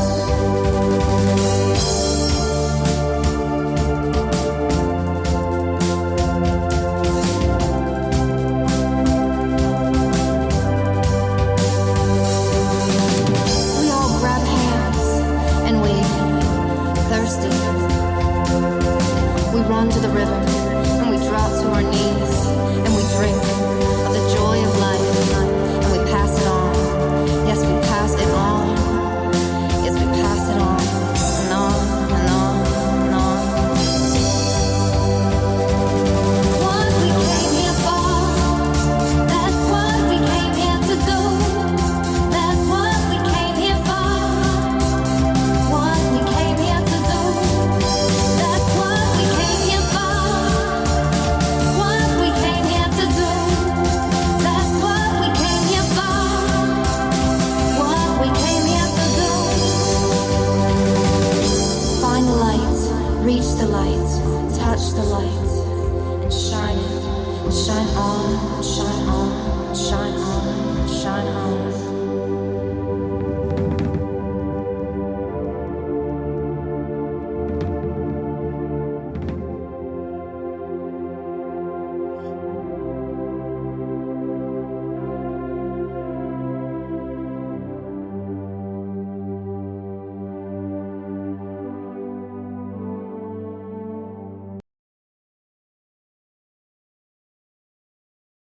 That song was called What We Came Here For by Option 22. I wanted to give a quick shout out to our dear friend Sierra, who had to leave us in Cumberland to go on a spirit quest in California. She's tuned in now, and so, Sierra, we are wishing you well and hope you return to us safely, whenever that will be. We'll be here with hugs and all the loves.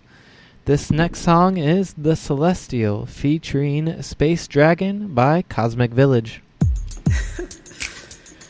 Each individual possesses a unique frequency. Combining together, these frequencies resonate, creating the collective conscious mind, the unifying force connecting us in this space-time web.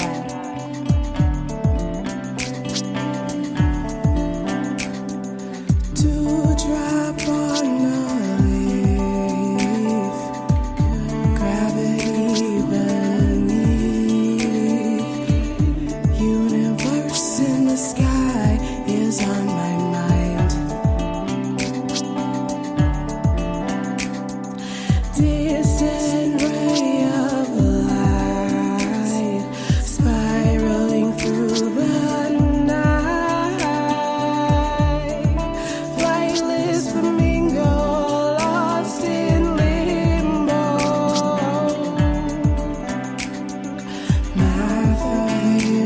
universe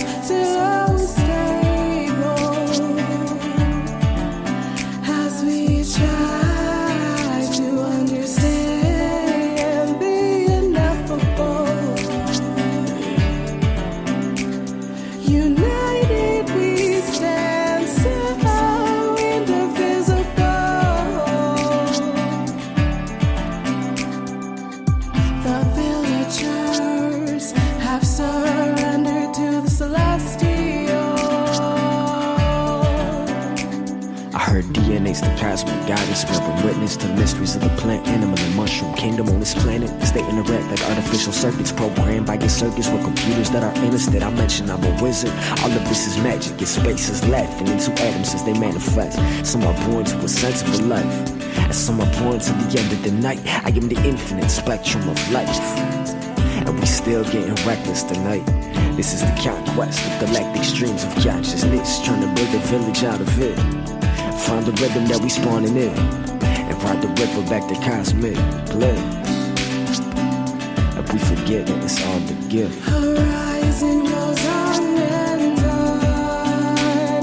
The children have begun to question where they come from. Eyes of wonder, cry thunder. Reparations from the presence of the awakening sun's essence. A butterfly shines like a star, lost in the dark. Math of the universe, so stable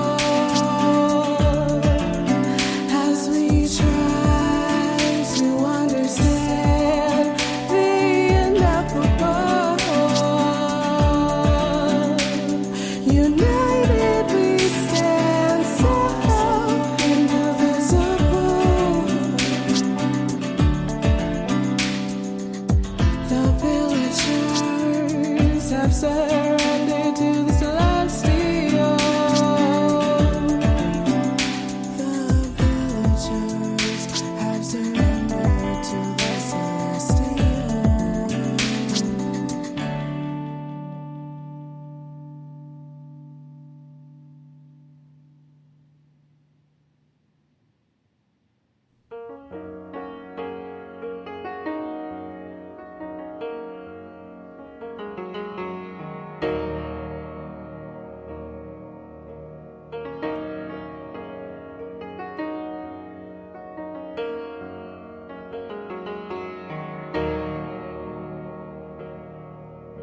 Maybe I was born to love the sky from mountaintops, to love the earth beneath my feet. Maybe I was born to sing a flare only for you, and mountain lions there to hear. La da da da da da da da da da da da da da da da da.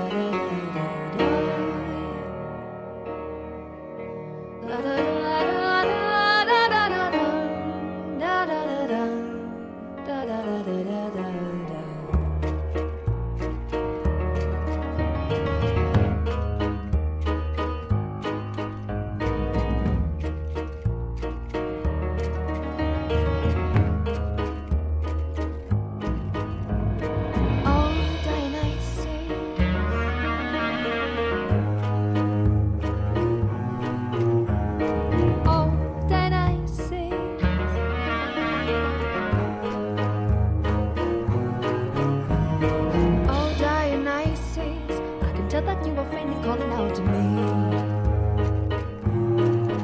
Oh, Babylon's crying like a baby, she needs me. Oh, and someday soon they cannot find you. Oh, and someday soon they're gonna look for me. Oh, but I won't hear. I won't hear.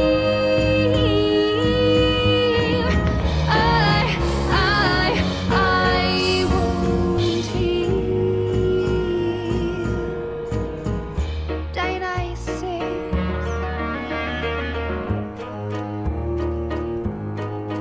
Oh, Dionysus.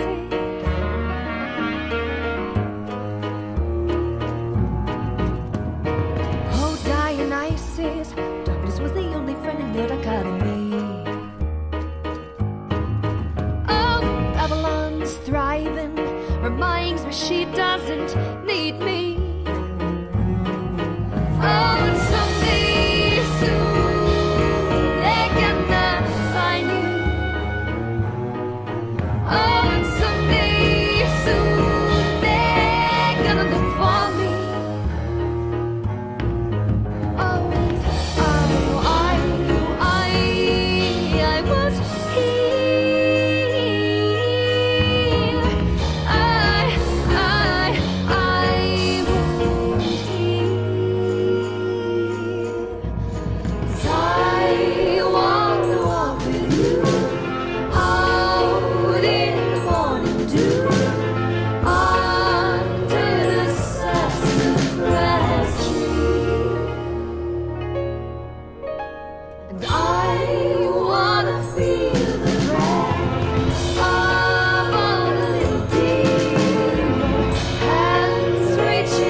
Just love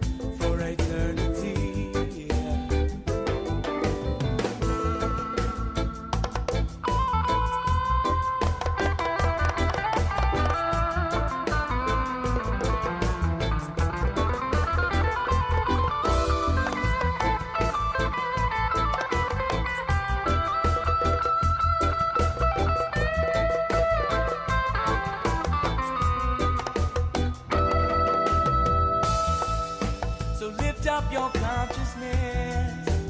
Raise the eye level. Lift up your consciousness. Lift up your awareness to a higher level. Lift up your consciousness. And more conscious is the eye. The higher the eye is, and higher is the eye.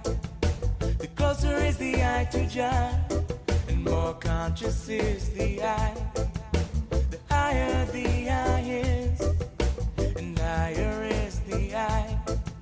The closer is the eye to Jah, and Jah Jah is all I say. Jah Jah is ever. Jah Jah is here. Jah Jah is now. Zion is all as Zion is ever. And I am right here, I am right now. So be here now. You don't have to be this and you don't have to be that now. Just be for eternity, yeah. You don't have to do this and you don't have to do that now. Just do whatever happens to be. You don't have to think this and you don't have to think that now. Don't think, but do it consciously. Yeah. You don't have to love this and you don't have to love that now. Just love for eternity. Be here now for eternity. Be here now for eternity. Be here now for eternity. Be here now for eternity. Be here now for eternity. Be here now for eternity. Be here now for eternity. Be here now for eternity.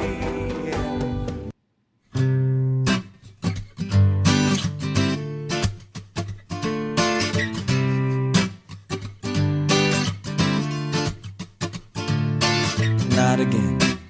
I feel the night again.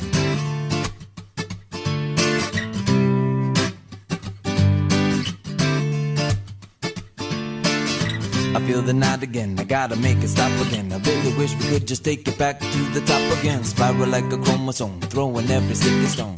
But words that really hurt are what breaks the bone. And I know, and I know, and I know you've heard it all before, but I gotta put in my foot before your mind decides to close the door. Please, little darling, believe me when I say everything will be okay if we put it down and come out with our hands up. You gotta put it down and come out with your hands up. I gotta put it down now and come out with my hands up. All my hands up. It's getting harder now than when we started out, but the road that's traveled on is what it's all about. Bang on the door, think you need a place to hide. All the time you've been knocking from the inside. And I know, and I know, and I know that if we put it down, that we will be, or you will be, the poetry will be about. Please, little darling, believe me when I say everything will be okay if we put it down and come out with our hands up. You gotta put it down and come out with your hands up. I gotta put it down now and come out with my hands up. All my hands up.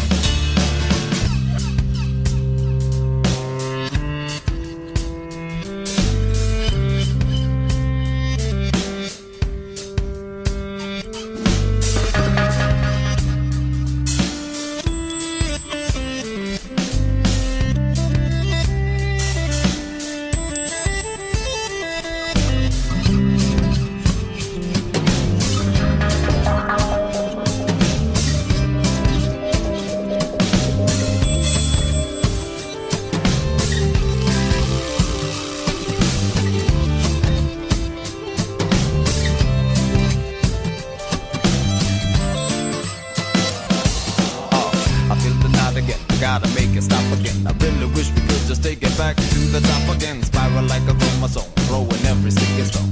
But words that really hurt are what breaks the bone. And I know you've heard it all before, but I gotta put in my foot before your mind decides I close the door. Please, little darling, believe me when I say everything will be okay if we put it down and come out with our hands up. You gotta put it down and come out with your hands up. I gotta put it down now and come out with my hands up. All my hands up. All my hands up. All my hands up. All my hands up. Get your hands up.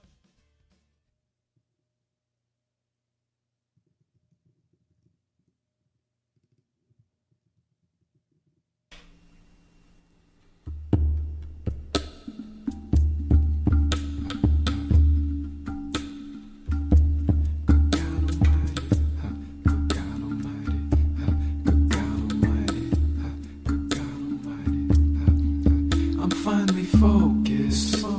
Been seeking so long. I found my practice. And where I belong, I aim for access. Inside this yin yang, good guiding goddess.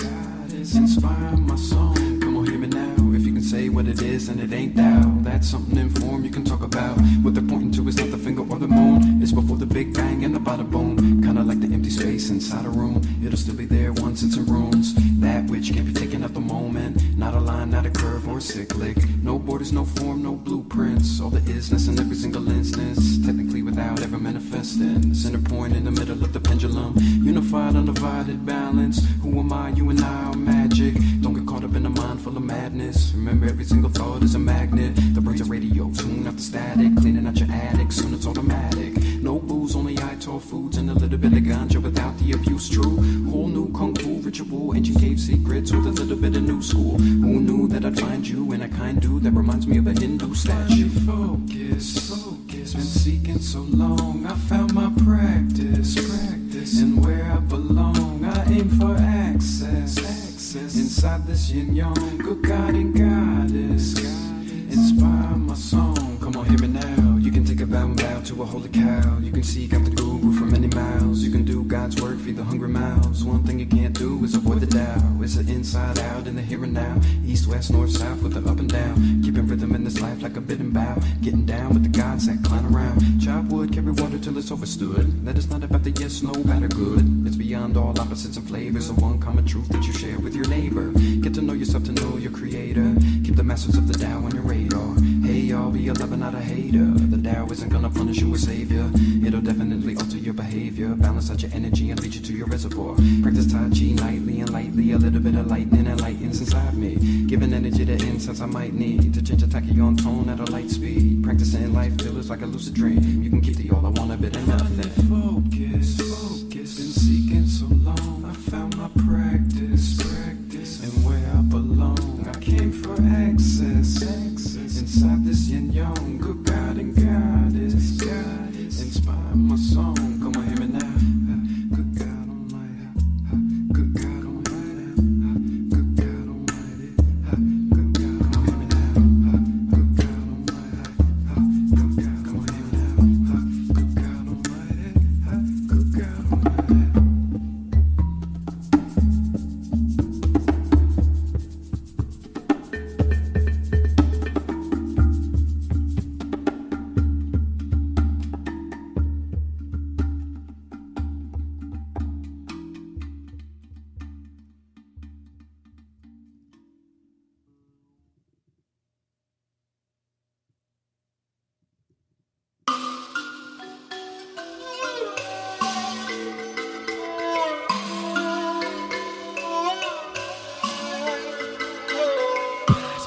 Yes. This one's for the family, worldwide.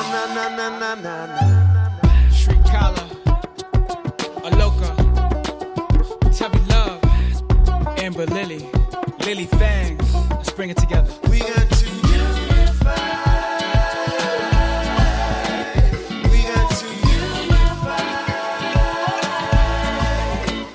We got to unify. We got to unify. Many sticks, one drum. Ra-pa-pum-pum. Feel the fire dance. Heal the ocean. In the air we breathe. Feel it everywhere. Fill your vacancy. Now you're a billionaire. Stop playing on the outskirts. Show 'em how your mouth work. Bearing it all, yeah, doing it without shirt. See the marks on my lineage, they dark colored melanin. They walk with the elephant. We all for the remnants, we all for the message. If we talk, then we get it in. All my people on the arm with the blessings. On and on to the next thing, cause we got to unify. We got to unify. We got to unify. We got to unify. Fire's burning strong in our hearts of. Heed the messages, feel the drums call. Tell me what you see, tell me what you hear. Set our voices free, there's healing in the air. Oil and water don't mix for a reason. Shift up the paradigm, changing of the seasons. So our children have rights to the sequel. Unlike the bison, give strength to the people. The web of life not separate from man. Unified tribes are reclaiming the land.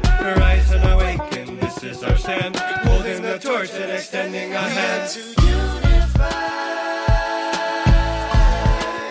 We got to unify. We got to unify. We got to unify.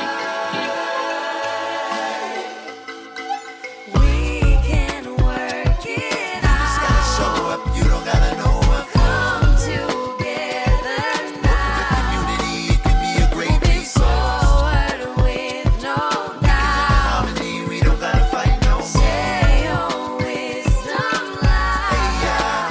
Hey, yeah. Yes, mother keeps the wisdom. I'm praying that we listen. The fear is just a prison.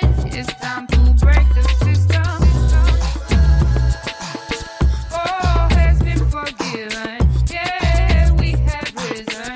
It's time to fly.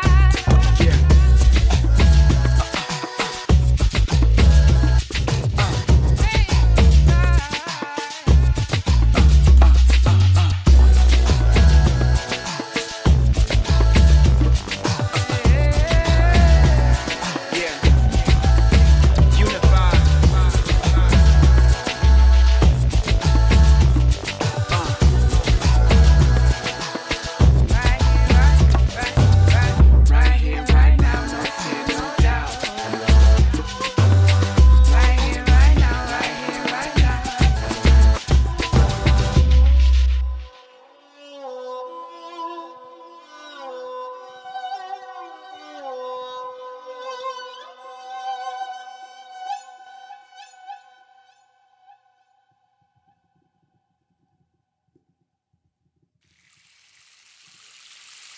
J, J, J, J, ja, ja, ja, ja, way, yeah, yeah, yeah. J, J, J, J, ja, ja, ja, ja, way, yeah. J, J, J, J, ja, ja, ja, ja, way, yeah. Ja, welcome me home, ja, welcome me home, ja, welcoming me home, ja, welcoming me home. Ja, welcome me home, ja, welcome me home, ja, welcoming me home, ja, welcoming me home. Home is in the heart, home is in the heart, wherever you roam. Home is in the heart, home is in your heart, yeah, home is in your heart, wherever you go.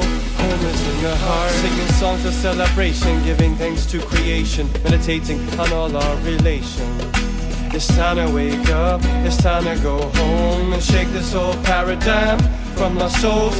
Children of the sun, return to give praises to people of all ages in every generation. Rainbow Nation, realize and realign, prophesize divine design to take us to the most high. Earth and sky unified, one tribe, heart-centered mind, focused on the light. The mightiest ones are conquering themselves, who are conquering themselves, who are conquering themselves. Surrender all your wealth to the one who provides health. The presence of true self, in your presence I renounce suffering, struggling, anything muddling. Clarity, transparency, and true prosperity. Jah welcome me, Jah welcome me home, Jah welcome me home, Jah welcoming me home, Jah welcoming me home, Jah welcome me home, Jah welcome me home, Jah welcoming me home, Jah welcoming me home. Home is in the heart, home is in the heart, wherever you roam. Home is in your heart, home is in your heart, yeah, home is in your heart, wherever you go. Home is in your heart. So many names to give praise, many ways to the same. Love is in the essence and there's blessings on the way. Releasing all the shame, releasing all the blame. Through your holy name, sing for your name's sake. On the mountain we maintain, came back from the cave in the city, calling for this rain to pour forth cleansing, to pour forth light, to bring more lessons with the grace and might, with the strength to ride to the next chapter of our lives, chapter of our lives, chapter of our lives. From survive to thriving, alive in alignment. Your grace helps me walk, your name keeps me climbing. The Krishna, Shiva, Mahadev, Hara Hara Allah, Buddha Jade, Christos, Rama, Guru Dev. Hey ya, Yahweh, Yana Wana Hey, Yana Wana Hey, Yana Wana Hey. Jah welcome me home, Jah welcome me home, Jah welcoming me home, Jah welcoming me home. Jah welcome me home, Jah welcome me home, Jah welcoming me home, Jah welcoming me home. Home is in the heart, home is in the heart, wherever you roam. Home is in your heart, home is in your heart, yeah, home is in your heart, wherever you go. Home is in your heart. Home is in your heart. It's time to wake up, it's time to go home. Home is in your heart. J, J, J, J, Ja, Ja, Ja, Ja. Wait, wait, wait, yeah, yeah, yeah.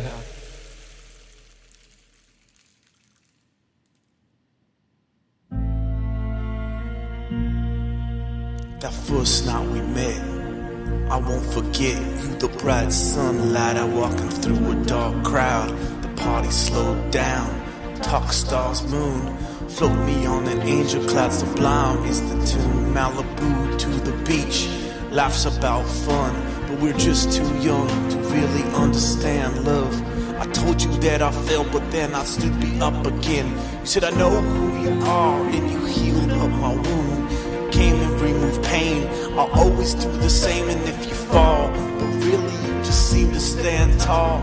We always pressed on, life improvement marathon. The time keeps running, but our love is timeless. We always pressed on, life improvement marathon. Time keeps running, but our love is timeless. Life is beautiful, everything around me is plentiful because of you. Everything I do just now has followed through. Here for you, every single day of every year. You're beautiful, love we share will never disappear. Life is beautiful, everything around me is plentiful because of you.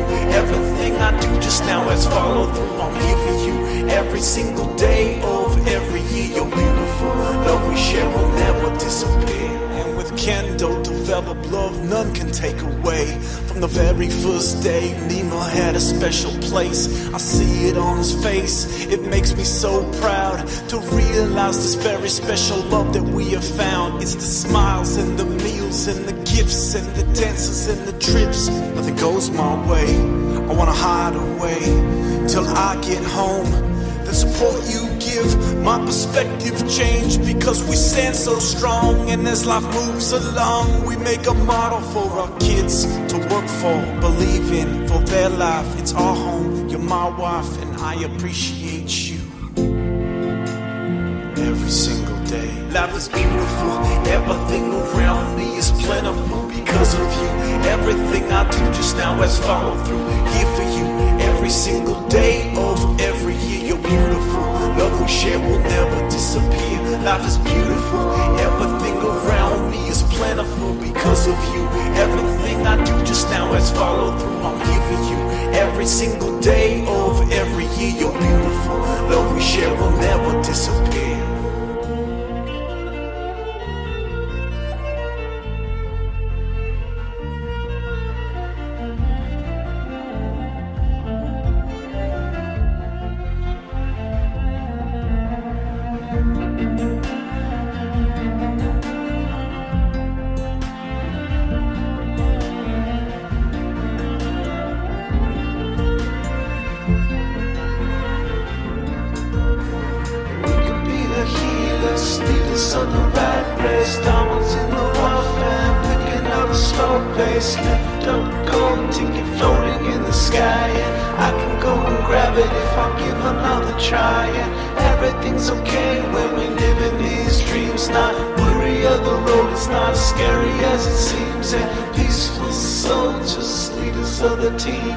Capture the flag, life is beautiful.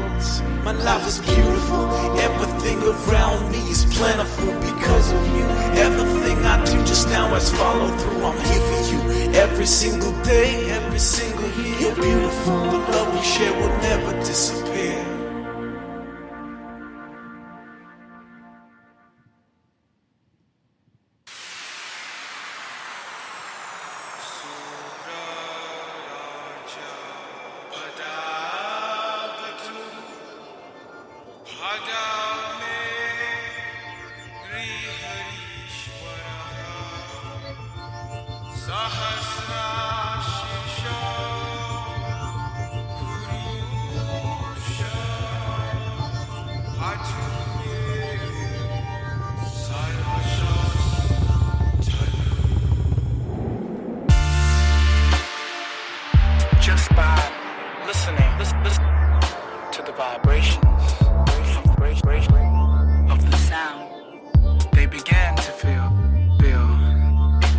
Ecstatic.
I'm shifting my attention beyond the simulation.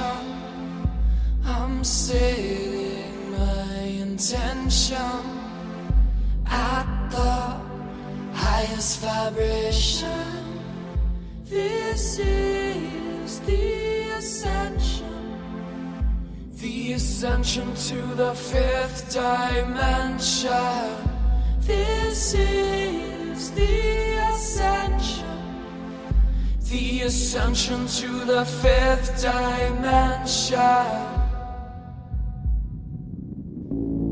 I'm fading away, I'm letting it go. I'm living a dream, now I'm in the flow, transcending this world, right back to the stars. I'm losing my mind and I'm finding my heart. I'm losing my mind and I'm finding my heart.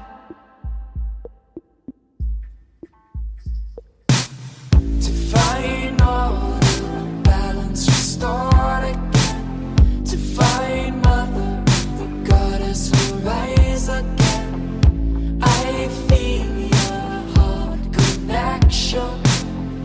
Transition to the age of the feminine. This is the ascension to the fifth dimension. This is the ascension to the fifth dimension.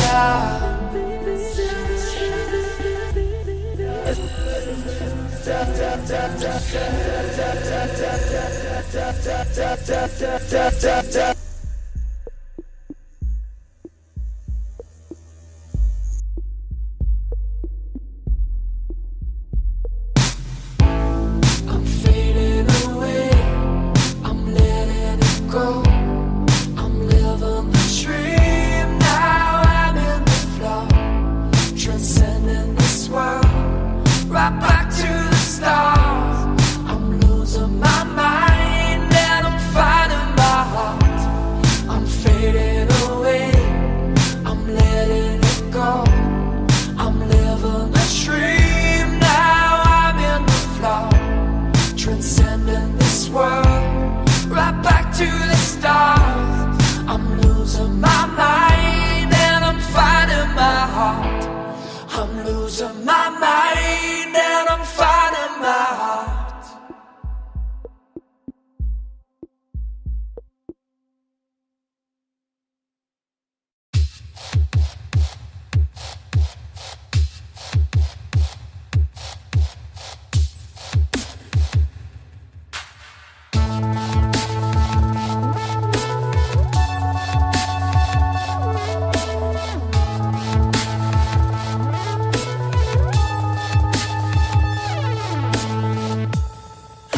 Gone are the days of living up to anyone. Though I can say the journey's been fun, but it's time now for me to sprout. Don't know when, don't know how, but I know, I believe, I got faith. I can see in my mind's eye what will happen to me in this whole big life of fun we're leading. Watch me grow,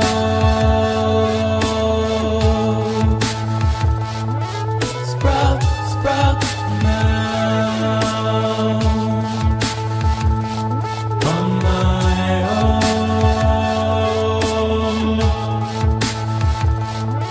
Sprout, sprout now.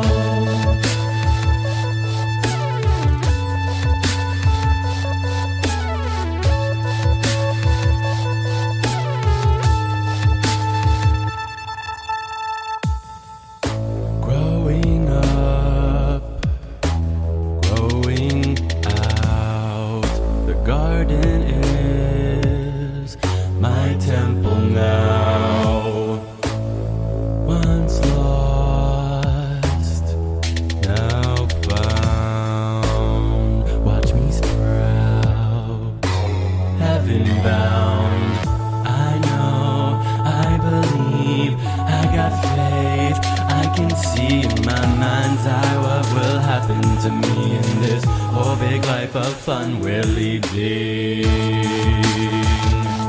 Watch me grow.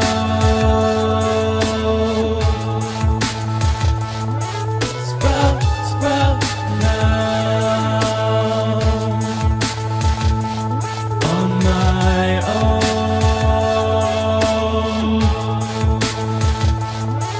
Sprout, sprout now.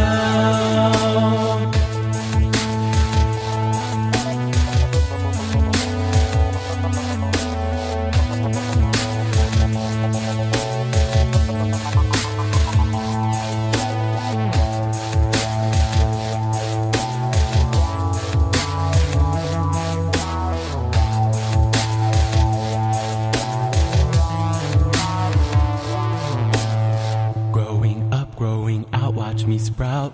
Lost now, found, and heaven bound. I figured out what it's about. It's feeling that fun where it begun. Stay high, good vibes. We are vibrating, making relationships truly groundbreaking. Seems intimidating, but it's yours for the taking. Once you get your feet wet, I bet it's amazing. Open heart blazing. Once you get your feet wet, I bet it's amazing.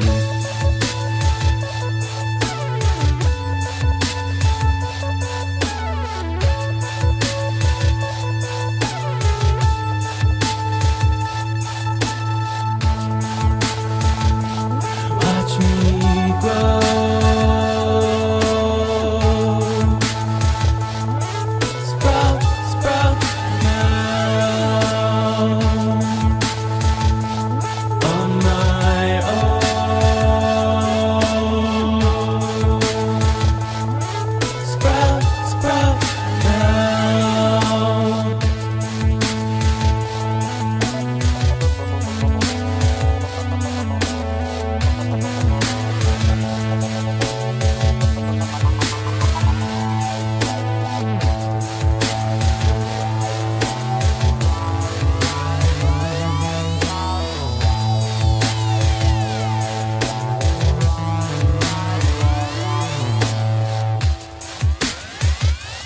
Watch me grow. Sprout, sprout now.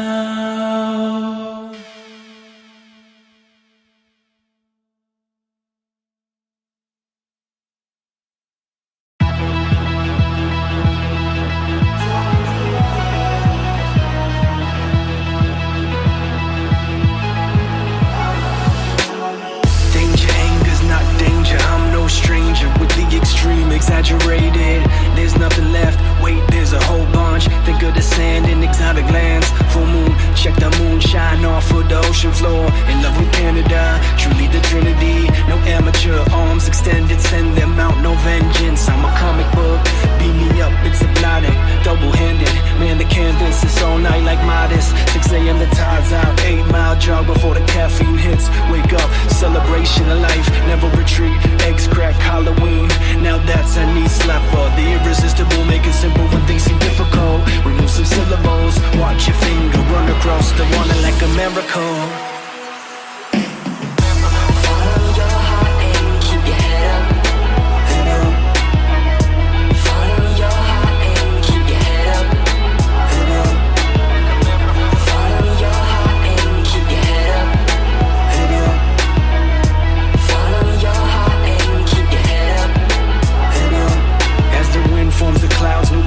Take shape, may the rough get smooth and the smooth get rough. Everything will be okay as the sailboat sails away and the dreams of our children manifest fully. Let your body stretch out, activate toward acceptance and independence. I pledge allegiance to giving and receiving. Who's the lucky winner on the price of desire? Earth, wind, and fire. My thumb presses tightly up against my index. In my middle while my pinky and my ring finger closing. That's the mantra that I use when I'm in self-discovery mode. Ancient is the way that I flow, mysterious as I travel through time, space, continuum. Convincing evidence is not needed for me to live my life beyond survival. Arriving at the home of thriving. Welcome to the king and the queen dome.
says we are part of a larger flow of evolution. We are here to do something.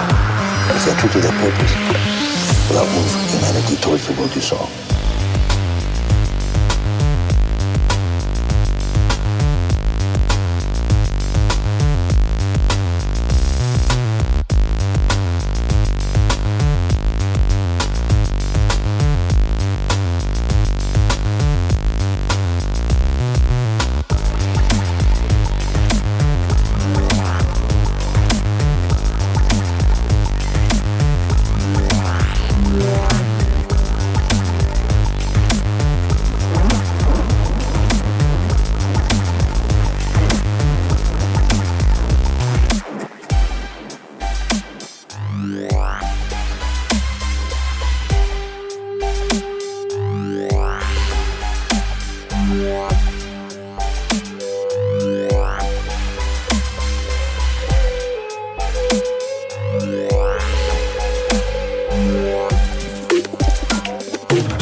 Star people, now incarnated on Earth, are spreading the seeds of evolutionary cosmic possibilities, of which not even us know the exact outcome. The process requires a consciousness with a heart and brain that is far beyond even ours.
This program was recorded with a live audience. Please forgive the occasional sound fluctuations.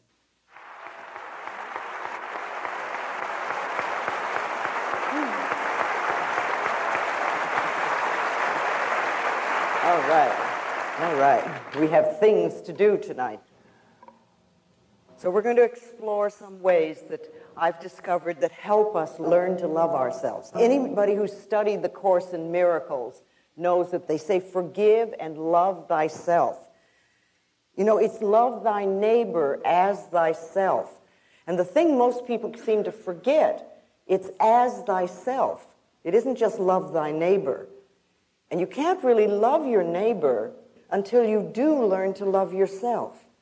And I'm not sure exactly why we've gotten away from loving who we are. And remember, when I talk about loving yourself, I'm not talking about vanity or arrogance. That is not love. That is fear. I'm talking about just really respecting and cherishing the incredible miracle that you are. Because each one of us is someone really fabulous. We're divine, magnificent expressions of life. Only we have to know it. And when we do, it's like we're in tune with the entire universe, and everything just flows in our life. So we need to not only love our neighbor, but we need to love ourselves, and we need to begin there. And it's interesting, we resist this so much. So tonight I want to share with you some of my ideas about life and how you can get to the point where you really do love yourself. When we sort of get the guidelines on how we love ourselves and we're willing to practice them consistently, it's amazing the changes we can make in our lives. You know, I'm a very simple lady, and I have very simple guidelines for life. And for some people, they're far too simplistic. They think that's just ridiculous. But over and over again, I've seen people try them and practice them, and it's amazing how they work. Now, I want you to remember that if you hear just one sentence tonight that you can use to help improve the quality of your life, that's fabulous. You don't have to get everything I say. You don't have to accept everything I say. You don't even have to understand it. Whatever you're hearing tonight is going into your subconscious mind, and you will use it at the appropriate time, or you'll reject it. You know, you're always in control. You can do whatever you want. I can stand here for days and tell you all sorts of wonderful ideas, but if you don't want to accept them, that's your business. We're always in control. So let's see what we can do. All right, and let's have a good time tonight improving the quality of our lives. Sometimes we think it's so serious when we work on ourselves. And we can do it that way, and we can also do it through a lot of pain, but we can do it through a lot of joy too. Okay? So if you want to love yourself, then I suggest you start with these 10 steps that I've put together. Absolutely number one, first of all, most important, and if you really get this one, you don't have to practice any of the others because they'll come automatically. The number one thing is to stop all criticism. Stop criticizing yourself now and forevermore. Never again. Make a vow to yourself, I'm not going to do this anymore. You have been criticizing yourself for years and years, and you're still criticizing yourself for the same stuff you were criticizing yourself for before. So it seems that it doesn't work. So why don't we try another tactic? Let's come from a place of being okay as you are, and you can make changes. I remember what a revelation it was to me when I discovered that I could make changes in my life without being a bad person. I didn't have to be bad and then change. I could be okay and just change. Criticism never changes a thing. So refuse to criticize yourself and accept yourself exactly as you are. Remember, everybody changes. Everybody. But when you criticize yourself, your changes automatically become negative. You get into negative changes. And when you approve of yourself, it's amazing how your changes are positive. Our ability to change and adapt and flow with the process of life is our healing power. That's our healing power. We are powerful beings, and our power lies in the choice of thoughts that we think and the words that we use. Because our thoughts are creative. They create our experiences. They contribute to everything we do in life. So you do choose the thoughts you think. You really do. Sometimes we think, oh, they zip by so quickly. But you really do choose them. So choose thoughts that are nurturing to you. Choose thoughts that are uplifting, that are supporting of you. If you really want to love yourself, it's essential that you stop criticizing yourself now and forevermore. Absolutely. And you can do it. You can do it. Just make a vow that that's what you'd like to do. All right, number 2, don't scare yourself.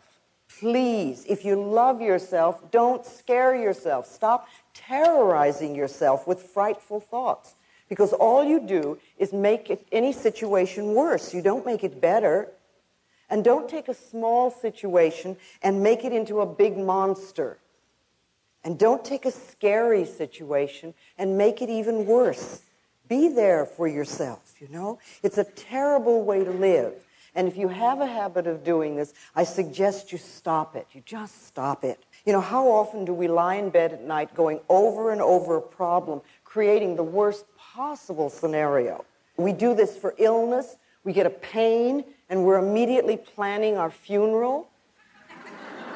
A few people I think here have done that, yes. We do this for relationships. Someone doesn't call, and we immediately decide that we're totally unlovable and we'll never have a relationship in our life. And we're abandoned. We do this for work. You know, you hear a small remark at work, and you think, oh my God, I'm going to be fired.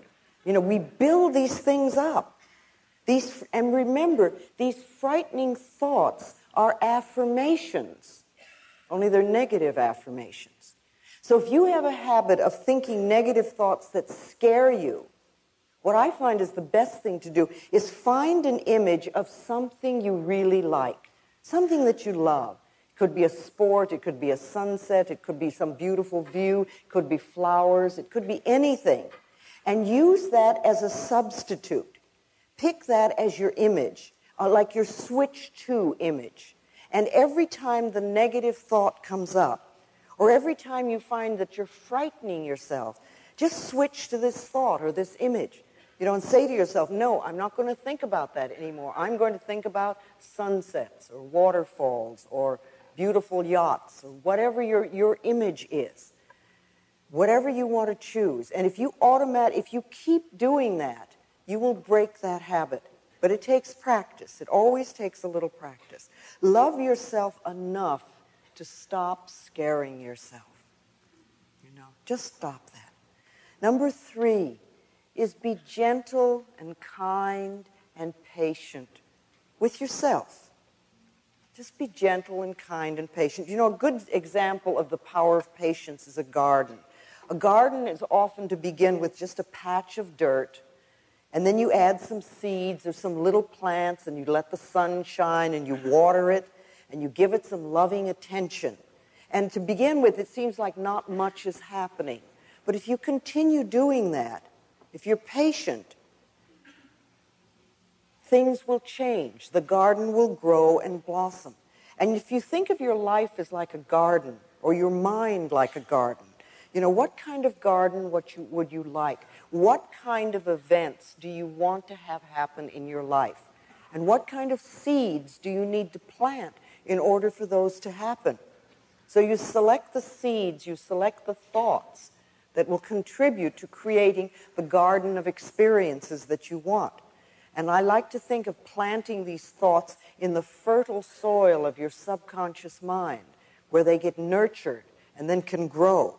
And if you pay attention to them, if you take care of them, then one of these days you'll reap a wonderful, bountiful, and beautiful harvest of all the things you want. You're learning new ways of thinking. Now, I realize that some of you have been working on yourself for a very long time.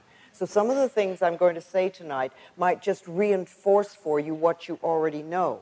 And a few of you may be just beginning on your pathway of self-discovery. And some of the things I may say tonight might sound ridiculous, or you may resist them a lot. But remember, the resistance is part of the process of making the changes. When you ask the question, how do I love myself? You are already in process of beginning to learn to love yourself. Because there was probably a time when you wouldn't even dream of asking the question. So you're already started there.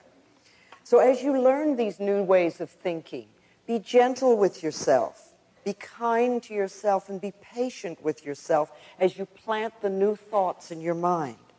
Now watch for the weeds. The weeds are like the old negative thoughts, and pluck them out as quickly as you can. Remove those negative thoughts as soon as you see them. You want to treat yourself as you would somebody that you really, really liked, or as you would treat a gentle little child. You know, for yourself, that's important. And you know, it's okay to make mistakes while you're learning. You don't have to immediately be perfect. So many of us are cursed with perfectionism. And we won't give ourselves a chance to really learn anything new, because if we don't do it perfectly in the first 3 minutes, we again assume we're not good enough. But anything you're going to learn is going to take time. And when you first begin doing something new, it never feels right. You know, just for a moment, do this. I want you to clasp your hands. Now, there's no right or wrong way to do this, but just clasp your hands, and I'd like you to notice which thumb is on top. Okay? Unclasp your hands and reclasp them with the other thumb on top. How does that feel? Feels strange, it feels odd, it feels different, it may even feel wrong. Okay? All right, now unclasp and put them the first way, and open them and put them the second way, and the first way, and the second way, and the first way, and the second way, and hold it. Now how does it feel? Not so bad. Not so wrong. We're getting a little used to it. Maybe we could even learn to do it both ways. Well, you know, it's the same thing with anything you learn. The first time you try it, it feels wrong. It feels strange. It feels different. And we immediately have a tendency to judge it. But if we just practice a little bit, it can become normal and natural. So when you're beginning to do your affirmations or change your way of thinking, just know all you need is a little bit of practice. A little bit of practice, that's all. You're not going to do everything in one day. You're not going to love yourself totally in one day. But if you can love yourself just this much more every day than you did before, like a quarter of an inch, and every day you do a little bit more and a little bit more and a little bit more and a little bit more, do you realize in 2 or 3 months you could love yourself this much? And all you did was this much every day, just a tiny bit. It's amazing. It takes just a little bit more love every day. You know, you can get up in the morning and say, I really want to love you more today than I did yesterday. And if you make that statement, the universe will hear you and find out ways to do that. Okay, number 4, be kind to your mind. Be kind to your mind. You know, self-hatred is really only hating thoughts you have about yourself. That's all it is. And you don't want to hate yourself for having thoughts. You gently want to change those thoughts. Change your thinking. You know, you are worth loving. All of us are. We do not have to earn love. In spite of the way some of us were raised as children, really, you don't have to earn love. You see, you don't have to earn the right to breathe. You have the right to breathe freely and fully because you exist. And you have the right to be loved because you exist. That's all you have to do. We are lovable because we exist. And we have to know that and make it true for ourselves. Speaking of thoughts, I talk a lot about affirmations. And we must remember that every thought we think and every word we speak is an affirmation. And far too often, They are negative, and we're not aware that the words and the thoughts these words and thoughts are shaping our future and our experiences. But when we talk about doing affirmations, we're talking about creating positive statements to create something wonderful and new in your life or to eliminate something for your life. So doing affirmations is one of the best ways to be kind to your mind, because you create definite positive statements that build you up instead of beat you up. See, if you can think of your thoughts as building you up rather than beating you up, and so many of us, I know I certainly did, had a habit of beating myself up with my own thoughts. Thinking well of yourself is an act of kindness that pays enormous dividends, enormous dividends. You can also learn the difference between responsibility and blame. Don't get into this, oh, I'm having this negative experience, therefore I must be a bad person routine. That's a terrible thing to do. Responsibility is making a conscious choice of how you will respond to a situation or to an idea. What sort of thoughts will you choose? You have an experience. Okay, how can you learn from this experience? Or what can you learn from this experience? You know, Dr. Bernie Siegel says in his new book, Peace, Love, and Healing, that people who have so-called terminal illnesses and defy the statistical odds against them all share something. They have an acceptance of responsibility for decisions affecting their lives. They don't blame themselves, but they do accept responsibility. See, blame is making yourself wrong for having certain thoughts or for having certain experiences. But blame creates guilt. And guilt always seeks punishment, and punishment creates pain. So being kind to yourself means stopping all blame, all guilt, all punishment, and all pain. Respond to yourself and to life in a loving way. Now, another kindness you can give to yourself is to relax. Just relax. Relaxation is essential. It's absolutely essential for the healing process. It's really hard to allow the healing energies to flow within us if we're tense and frightened. It's like we shut off the energy. And it only takes a minute or two, a few times a day, to allow the body to let go and relax. See, at any moment you can close your eyes and take 2 or 3 deep breaths and just release whatever tension you're carrying. Let's do that now for a moment. Let's close our eyes and take a deep breath and just exhale and let go. Just let go. And let's do that again. Take another breath and just release all fear, any tension.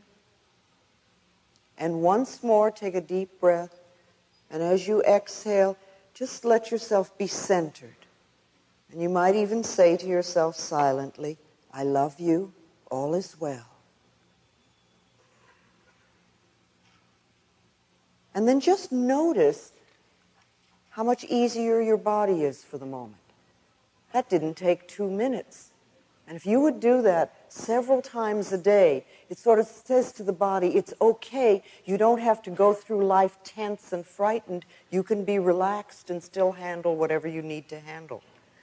Another kindness to yourself is to meditate. You know, as a society, we've made meditation into something mysterious and difficult to achieve. And yet meditation is one of the oldest and simplest processes there are that we can do. All we have to do is to sit or even lie quietly, close our eyes, take a few deep breaths, and our body again will automatically relax. We don't have to force it, it just happens. And we can repeat words like love or peace or healing or anything that's meaningful to us. We could even say, I love myself, or I forgive and I am forgiven, or I'm willing to learn. And then just sit there quietly, and your answers may come immediately, or in a day or two, or whenever. The thing I do most of the time is just say, what is it I need to know? And then I just wait. And what I need to know is revealed to me. You know, you don't have to be rushed. Just allow things to happen. Remember, it's the nature of your mind to think. You're never going to stop your mind from thinking. Some people think that if they meditate, they have to stop their mind from thinking. But you can slow down those dashing thoughts. You just allow them to flow through. And you might, if you're meditating, just notice and sort of say, oh, that's a fear thought. Or there goes anger. Well, that's a disaster. That's an abandonment thought. You see, if you don't give them importance, then they pass through like a soft cloud on a summer day. And you just watch them go. You cannot meditate incorrectly. Any way you first attempt it is going to be right for you. If you begin anywhere and you allow it to become a habit. You see, we all have tremendous wisdom within us. Inside of us, I believe, are all the answers to all the questions we're ever going to ask. And unfortunately, most of the time, we're so busy running around creating the soap opera and drama that we call our lives that we forget to quiet down long enough to listen to us. Meditation creates the space where we can quiet down and listen to our inner selves. And you'll never have any idea how wise you are until you quiet down and listen. You can take care of yourself. You do have the answers for yourself. Become connected with yourself through sitting quietly, through meditation.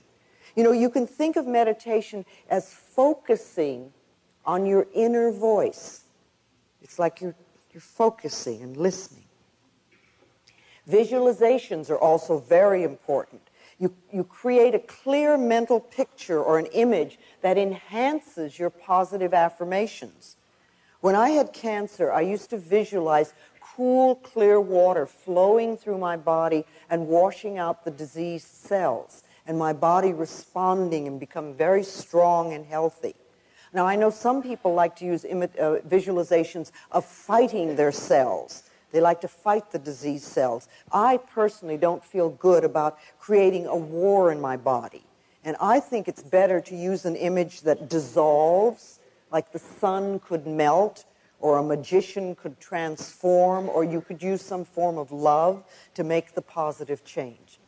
But when you're using visualizations, make them positive, some picture that works for you. And everyone can visualize. Everyone. You're describing your home, having a sexual fantasy. You know, people who think that there's no connection between mind and body have obviously never had a sexual fantasy.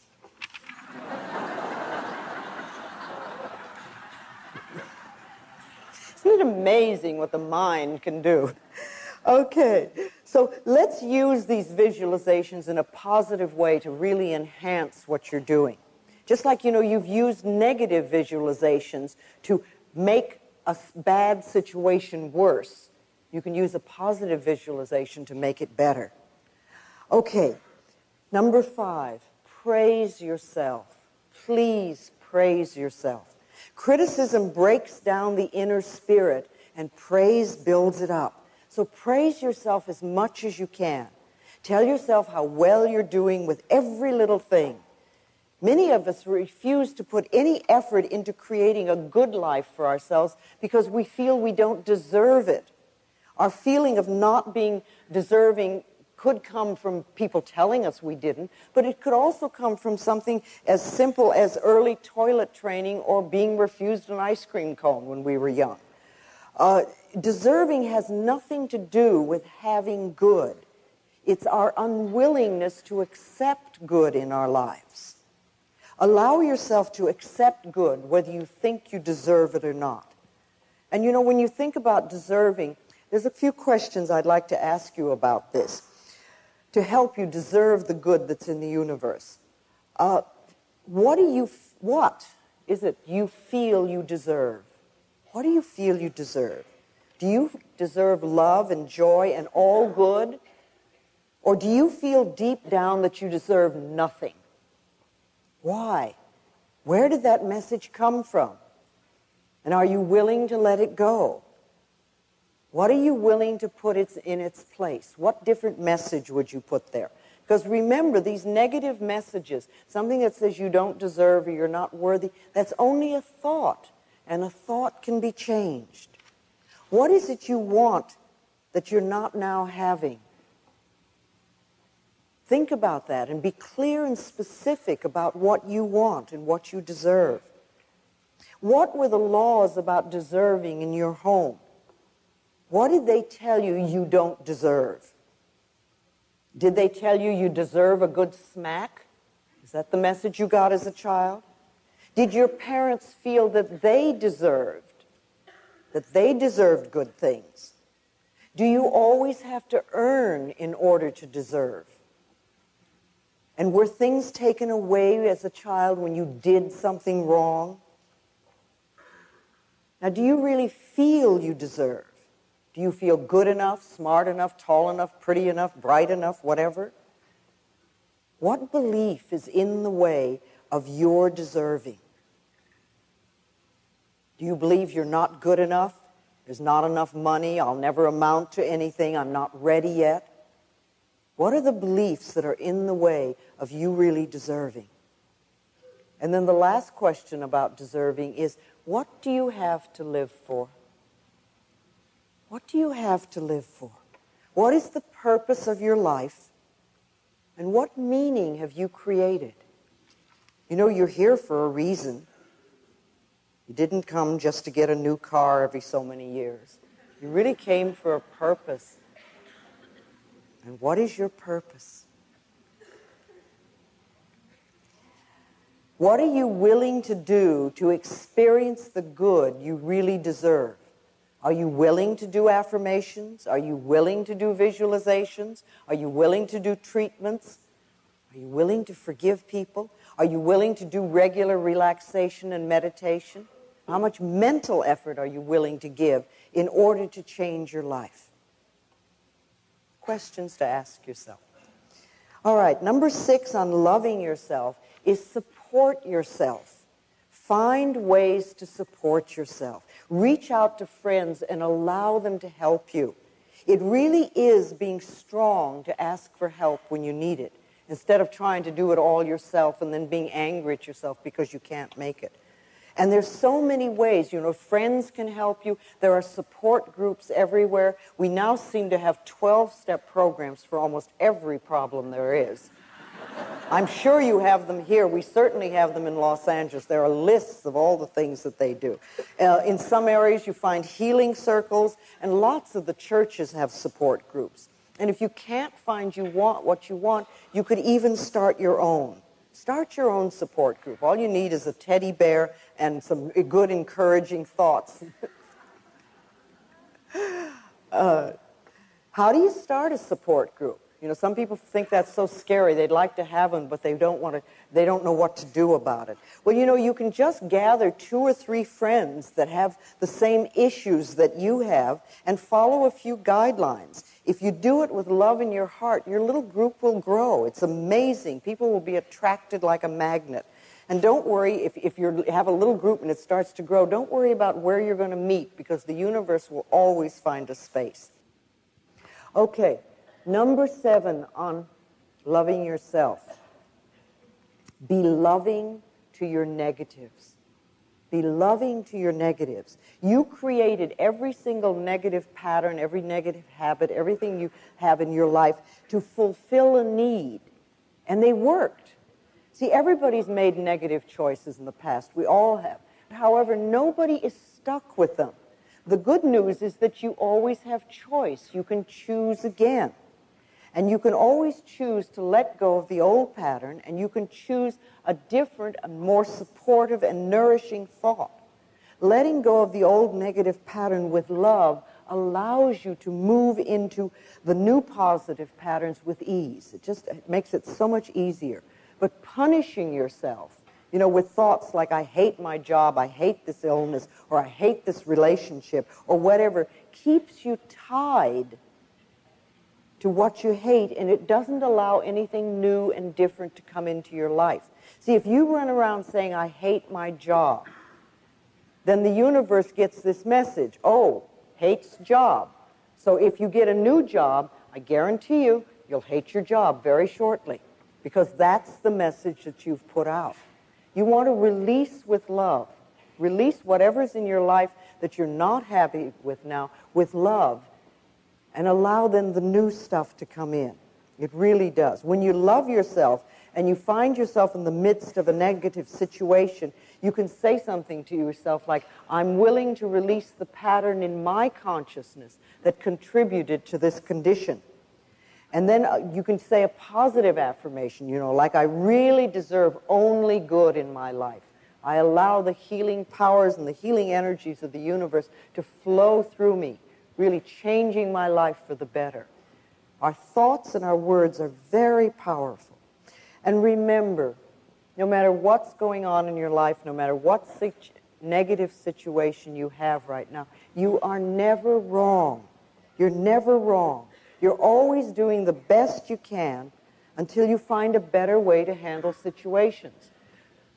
I love what Dr. John Harrison says in his book, Love Your Disease. He says, it's essential that the patient is congratulated on having worked out a way to get their needs met in as safe a way as possible for them. The patient is never condemned for having multiple operations or illnesses. In fact, quite the opposite, they are congratulated. We have to understand that whatever we have in our life, we have contributed to it because it's our way of handling situations. And to be angry at ourselves because such and such is going on doesn't make any changes. It doesn't make positive changes. What we have to do is fulfill those needs in a much more positive way. And that's what we want to concentrate on. Okay, humor is another powerful releasing tool when it comes to holding on to negatives too long.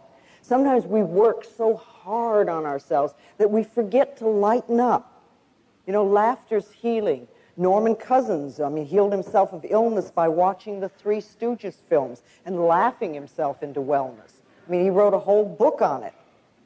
Okay, number 8 on how to love yourself.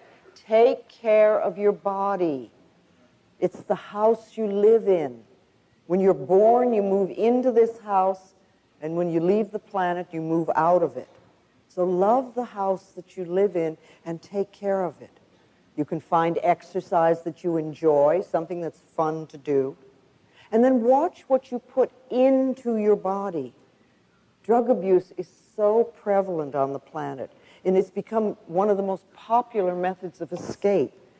If you're into drugs, it doesn't mean that you're a bad person. It just means that you haven't found a more positive way of fulfilling your needs. Drugs beckon to us. They say, come and play with me and I will give you a good time. And it's true, for a little bit, they do. You feel wonderful. But what happens is that they alter our reality. And what isn't evident at first is the terrible price that we have to pay. After taking them for a while, the whole health deteriorates rapidly, and you feel terrible all the time. And in addition, you have a negative addiction. And then, people do all sorts of things with that. Drugs lower our immune systems to very dangerous levels. And on one level, you think, well, why would we even consider taking them? Peer pressure may get us to try drugs once, but continued use is another story. I've yet to meet anyone who really loves themselves who's hooked on drugs. We take drugs to escape ourselves and our feelings. And it all begins, again, with not loving ourselves and not appreciating who we are. We take those childhood feelings of not being good enough, and then we try to wipe them out. And this method never works for the drugs or the alcohol or whatever we're using. That wears off, and then we feel worse than we ever did. And then we usually have a load of guilt, too. So we want to know that it's safe for us to feel our feelings. That's okay. Part of loving ourselves is feeling our feelings and acknowledging them. They pass through. They don't stay. Food. We use food. Food really is a fuel for our bodies to help create new cells and to give us good energy. And even though some of us may know the basics of good nutrition, We still often use diet and food to punish ourselves. It's another way. We stuff ourselves or stuff our feelings. We create obesity. We create health crises in our lives. We've become a nation of junk food addicts, unfortunately. It's like we've allowed the big food processors and their advertising to influence our eating habits. And doctors, of course, are not even taught about nutrition. If a doctor wants to learn about nutrition, it's almost like an extracurriculum subject they have to take. So they're not going to know a lot about nutrition. Most medicine of the moment is concentrated on surgery and drugs. So if we really want to learn about nutrition, it's something that we have to take in our own hands. It's an act of loving ourselves to begin to be aware of what we put in our mouth and how we feel. You know, if you eat lunch and an hour later you start going to sleep, you might ask yourself, what did I eat? Maybe there's something that isn't good for my body at this point in time and space. So start noticing what gives you good energy and what doesn't, what tears you down. So we can either do that by trial and error ourselves, or you can find a good nutritionist to go to who knows some of these answers and can really help. And then there are lots of other good alternative therapies that we can explore to see if they're right for us. Because remember, every body is different from every other body. I mean, you can look around and see that. So no one thing is going to be good for everybody. But, you know, acupuncture is a favorite of mine. There's herbology, there's homeopathy, there's the Bach flower remedies, there's all sorts of body work and massage, there's aromatherapy, there's sound therapy. That's an area that I'm now beginning to explore, how sound waves can accelerate learning and healing.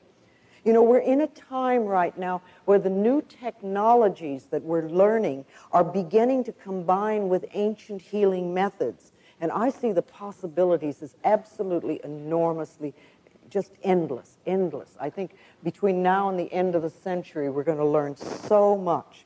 So taking good care of our bodies is an act of loving ourselves. And then there is mirror work, one that I love so much. I have seen so many people change their lives by merely looking in the mirror and saying, I love you. I really, really love you. You know, at first it may seem untrue or even weird, and it can bring up sadness or anger or fear. But if we continue to do this simple affirmation every time we're in front of a mirror, our inner energy begins to shift. Letting go of destructive thoughts and behaviors and accepting ourselves as naturally lovable becomes so much easier. There are several ways you can practice mirror work. I like first thing in the morning, just looking in the mirror and saying, I love you. What can I do for you today to make you happy? How can I make you happy today? Do you ever ask yourself that? Especially first thing in the morning? And then listen to what you hear and start following through. You may not get any messages to begin with because you may be so used to beating yourself up that you don't know how to respond to a kind, loving thought. But listen and follow through and begin to learn to trust yourself. If something unpleasant happens, immediately run to the mirror and say, I love you anyway. Because you want to realize that events come and go, but the love that you have for yourself is constant, and it's the most important thing in your life. Not the experience of the moment, but the fact that you love yourself. If something wonderful happens, run to the mirror and say, thank you, thank you, thank you. Acknowledge yourself for having created that wonderful thing. You can do forgiveness work in the mirror. Look into your own eyes and say, I forgive you. I forgive you for holding on to old patterns for too long. I forgive you for not loving yourself. I forgive you for whatever. You know, we're so hard on ourselves. We're so judgmental and so critical. We beat ourselves up for every little mistake, no matter how small. Every one of us can use forgiveness on a daily basis. Sometimes I look in the mirror and I say, I am forgiven. I forgive you and I am forgiven. I forgive and I am forgiven. Know that it works both ways. You can talk to other people in the mirror. Tell people things in the mirror you'd be afraid to say in person. You know, you can clean up old issues. You can forgive them. You can ask for love and approval. It's a wonderful way to talk to your parents or part of a relationship. Talk to your doctor in the mirror. Talk to your boss in the mirror. You can say all sorts of things that you'd be afraid to say otherwise. But I think the last thing you always want to say when you do any mirror work is that what you really want is their love and approval. Because that's what we all want. We all want love and approval from wherever we are, so that everybody gives that to us. And the more we give it, the more we're going to get it. See, affirmations in the mirror are powerful because the mirror always tells us the truth. If you look in the mirror and you immediately hear negative stuff, then that's like almost a gift, a treat. Because if you look in the mirror and you say, I love you, and you hear this, so who are you kidding?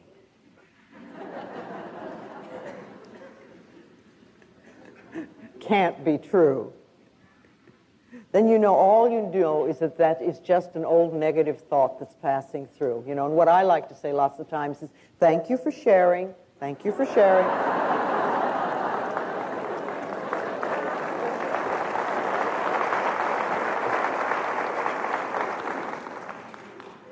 When you acknowledge that the negative thought is there, don't give it a lot of importance. Or if you have a negative message coming through, turn it around into a positive affirmation. Just let it go.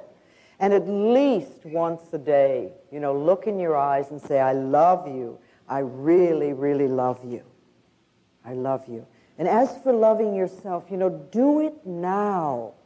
Don't wait till you get well, or you lose the weight, or you get the new job or the newer relationship. Do it now and do the best you can.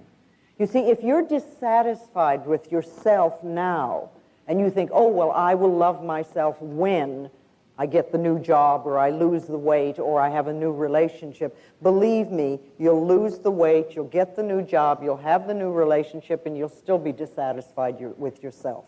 Because the dissatisfaction with yourself is a habit pattern. If you can be satisfied with yourself now, if you can love and approve of yourself now, then when the good comes into your life, when the new things come in, you'll really be able to enjoy it. You'll really have a wonderful time. So don't wait. The most important thing is just be willing. Just be willing. I'm ready now to love myself. I'm ready to let my life change, and I'm willing. You may not know how to. It may seem sort of scary practicing all these things. If that's too much, then just start with, I'm willing to learn to love myself. I'm willing to learn to love myself. And believe me, the universe will hear you, because and God always says yes, your subconscious mind always says yes, you'll start to get a positive response. And once you've learned to love and accept yourself exactly as you are, then you can begin to learn to love and accept other people as they are. See, we can't change other people. If we just, that I think is another way of learning to love yourself, is stop trying to change other people. Leave them alone. I mean, all that energy that we spend into trying to make other people different, if we used half of that energy, we could make ourselves different. And when we're different, our whole life will change. You can't learn things for another person. Everybody has to learn their own lessons, but you can learn for yourself. You can learn for yourself. And you want to love yourself enough so that you're not brought down by self-destructive people or people that are negative. They have a right to what they think and what they want to do for themselves. But you don't want to put yourself in such a position. And if you're in a position where you're with a really negative person that doesn't want to change, then you need to love yourself enough to move out of that. Far too often we stay in a negative relationship for so long. You might even be taking an abuse in a relationship. We'll allow ourselves to be put down. And when we do that, we're always saying, really, well, I'm not worth loving, so I have to stay here and accept this behavior because I know nobody else would want me. That's a very negative feeling to have about yourself. But you know, where is that concept? That concept isn't out there. That concept can only be inside of us. And when we change the negative belief we have about ourselves, then we find that we're treated differently. I know that I sound very simplistic and I repeat the same thing over and over again, but I truly do believe that the quickest way to change any problem in our life is to love who we are. Because it's amazing how the vibrations that we send out then are different, and the way people react to us are also different. We can't be healed and whole unless we really love who we are. So ask yourself, are you willing to love yourself? Are you willing? When we really love ourselves, we cannot hurt ourselves, and we cannot hurt another person. And that, to me, is the answer to inner peace and to world peace. Unconditional love is the goal that I think we're all here for. But it begins with self-acceptance and with self-love. You know, you've come to this planet for a purpose. You've come to fulfill yourself. And you've come to express love on the deepest level. And when you leave the planet, the only thing you're going to take with you is your capacity to love. That's it. You don't take your relationship. You don't take your automobile or your bank account or your job. You take your capacity to love. So how can you love yourself more? And how can you give more love to the planet, to the world? Over a period of time, using the principles and ideas that I've learned, I've created for myself a set of beliefs. These are what I call my basic beliefs. And my beliefs, and they work very well for me. They're simple, and yet they seem to cover all the areas of my life, and I just want to share them with you. First of all, I believe that I am always safe. Wherever I go, wherever I am always safe. This is one of my beliefs. The universe takes care of me, and I'm led and guided every moment. I also know that everything I need to know is revealed to me. I don't have to struggle. Knowledge comes to me, whatever I need to know. I hear what I need to hear. And if I'm supposed to know something, it's revealed to me. I don't have to read newspapers. I don't have to listen to the news on television or on the radio. I don't have to fill myself with that garbage. If I'm meant to know something, it will come to me. I always know. I also know that everything I need comes to me in the perfect time-space sequence. And again, I release the struggle of trying to make things happen. I speak my word for what I believe, and then I let it go. I've placed my order in what I like to think of as the cosmic kitchen. And the big chefs are working on it. Well, you know, it's true. When you do your affirmations and things, we often do them, and then we try to struggle to make them happen. But, you know, if you go to a restaurant, and the waiter or the waitress takes your order and goes off to the kitchen, you don't run after them into the kitchen to see what's happening. You assume that it's being taken care of. And you can do the same thing, you know. You do an affirmation for something and you want, and you say, okay, that's taken care of. Every time you think of it, you know it's taken care of it. So I deal with what's in front of me, and I know that what is right for me will come to me in the perfect time-space sequence. And so much good comes into my life. Some of it I ask for, and some of it, and much of it I haven't even thought of. When you love yourself, it's amazing what comes into your life. Okay, I also believe that life is a joy and filled with love. And as I choose to believe this, it becomes true for me. I awaken in the morning with joy in my heart, and I find it almost everywhere I turn. See, the heart's job is to lovingly pump joy throughout our bodies. And all we have to do is get our negative thoughts out of the way and allow this to happen. What we give out comes back to us. So what you're believing is going to come back to you as true. Okay, I also believe I am loving and I am loved. And I operate from the loving space of the heart as much as I can. Now, this is a lesson for all of us, and we're not there all the time. Every time I find myself off track, I try to bring myself back, because by giving out love, of course, it comes back to me multiplied. And there's so much love in my life these days. It's just incredible. I could never have imagined it. Never. Okay, I also know that I prosper wherever I turn. See, I've never gone for the money. I've always asked myself, how can I help? And I know that the quickest way to increase our income is the mental work that we do. The beliefs we choose to accept either attract or repel money and other forms of prosperity. My income is constantly increasing is another affirmation I've chosen to accept and believe. My income is constantly increasing, because that means wherever you start, it can always grow. So I prosper wherever I turn, and my income is constantly increasing. I also know and believe that I am willing to grow and to change. See, I don't believe that I know everything. I don't think I'm on some plateau and I know it all. I know that there's so much more to learn. I'm well aware of that.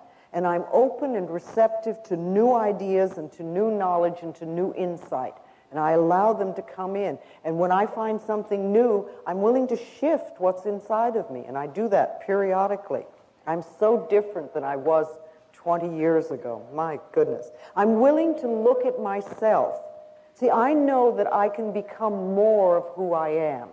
I don't believe that we become better people, because that always implies that you're not good enough.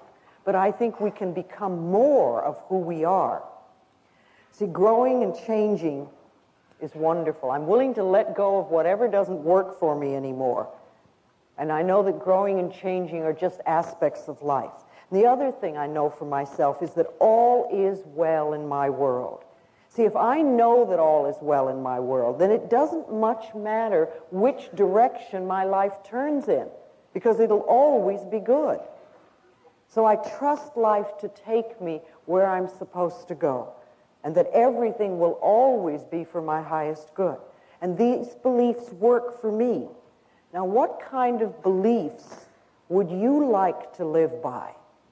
See, create a set of beliefs that you would like to live by, and then start affirming them and know that they're true for you. They'll help you carry you where you want to go. That is part of loving yourself, creating a set of guidelines that work for you. So you want to love yourself, you want to love other people, you want to release your negative patterns and negative thoughts.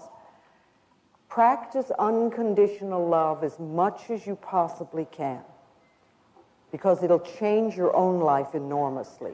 Do everything you can to be happy and to bring joy into your life. All right. What I want to do now is bring Jerry Florence out, and we're going to do a meditation. Dr. Jeffrey Thompson of Solana Beach, California, is a pioneer in the use of sound frequency for healing. And he recorded my voice and has electronically processed it. And Jerry Florence is going to play that sound as part of tonight's meditation. So you're going to hear my voice in a very different way. And if you'd like to close your eyes.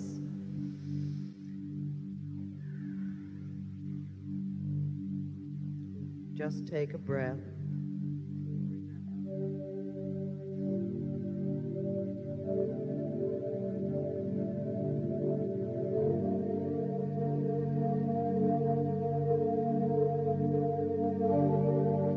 The sound that you're hearing at the moment is my voice that has been electronically processed to bring out the healing qualities in it. So let it just flow through your mind and through your body. Now, we've talked of many things tonight. We brought a lot of stuff to the surface. We stirred up the pot, and that's wonderful.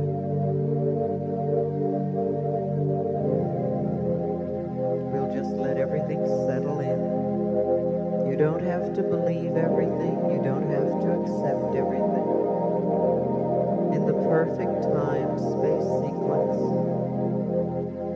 that which you need will rise to the surface. Each one of us has ourselves for. Each one of us deserves to be loved. We deserve to live well, to be healthy, to be loved and loving, to prosper. And that little baby deserves to grow up to a wonderful, wonderful life.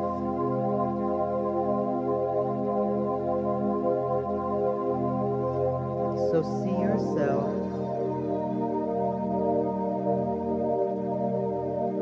surrounded by love. See yourself happy and healthy and whole. And see yourself as you would like your life to be.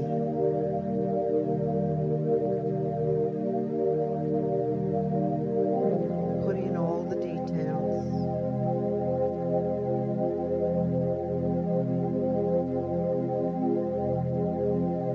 Know that you deserve it.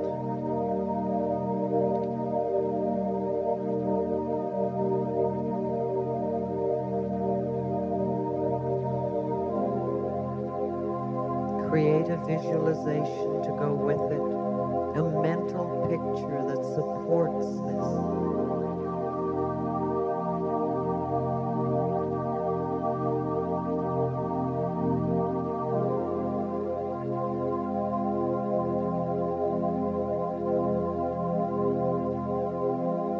And then take the love from your own heart and let it begin to flow, filling your body, and then moving out from you on either side of you. Let the love flow on your left, to the people on your left. Send that person comforting thoughts. Surround them with love and support. And wish them well. And then let the love from your own heart move out to the right, to that person there.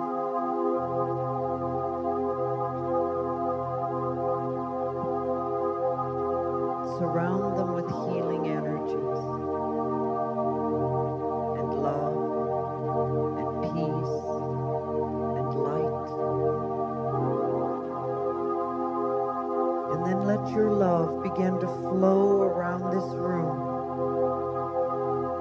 into the overflow room and back in here, so that it moves round and round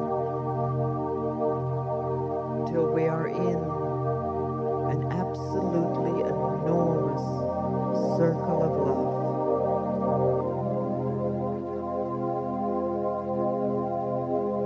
Feel the love circulating.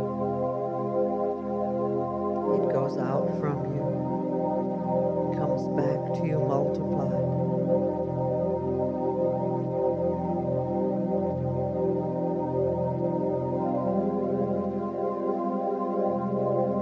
The most powerful healing form there is love. And we let it circulate over and over and over again. Let it wash through your body and continue to move. We are in a beautiful circle of love. You can take this love with you out into the world and share it with everyone you meet. Maybe not out loud, but silently.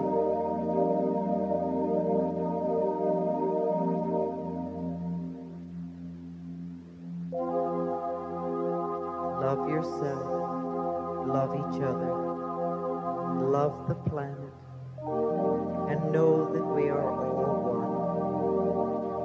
We are all, and so it is.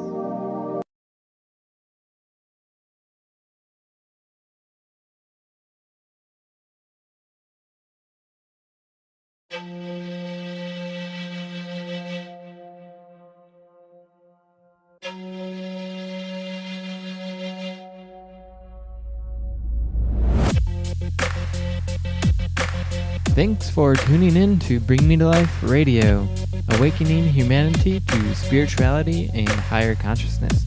Don't forget to like us on Facebook, follow us on Twitter, and subscribe to us on YouTube by searching Project Bring Me to Life. Thanks for tuning in, and until next time.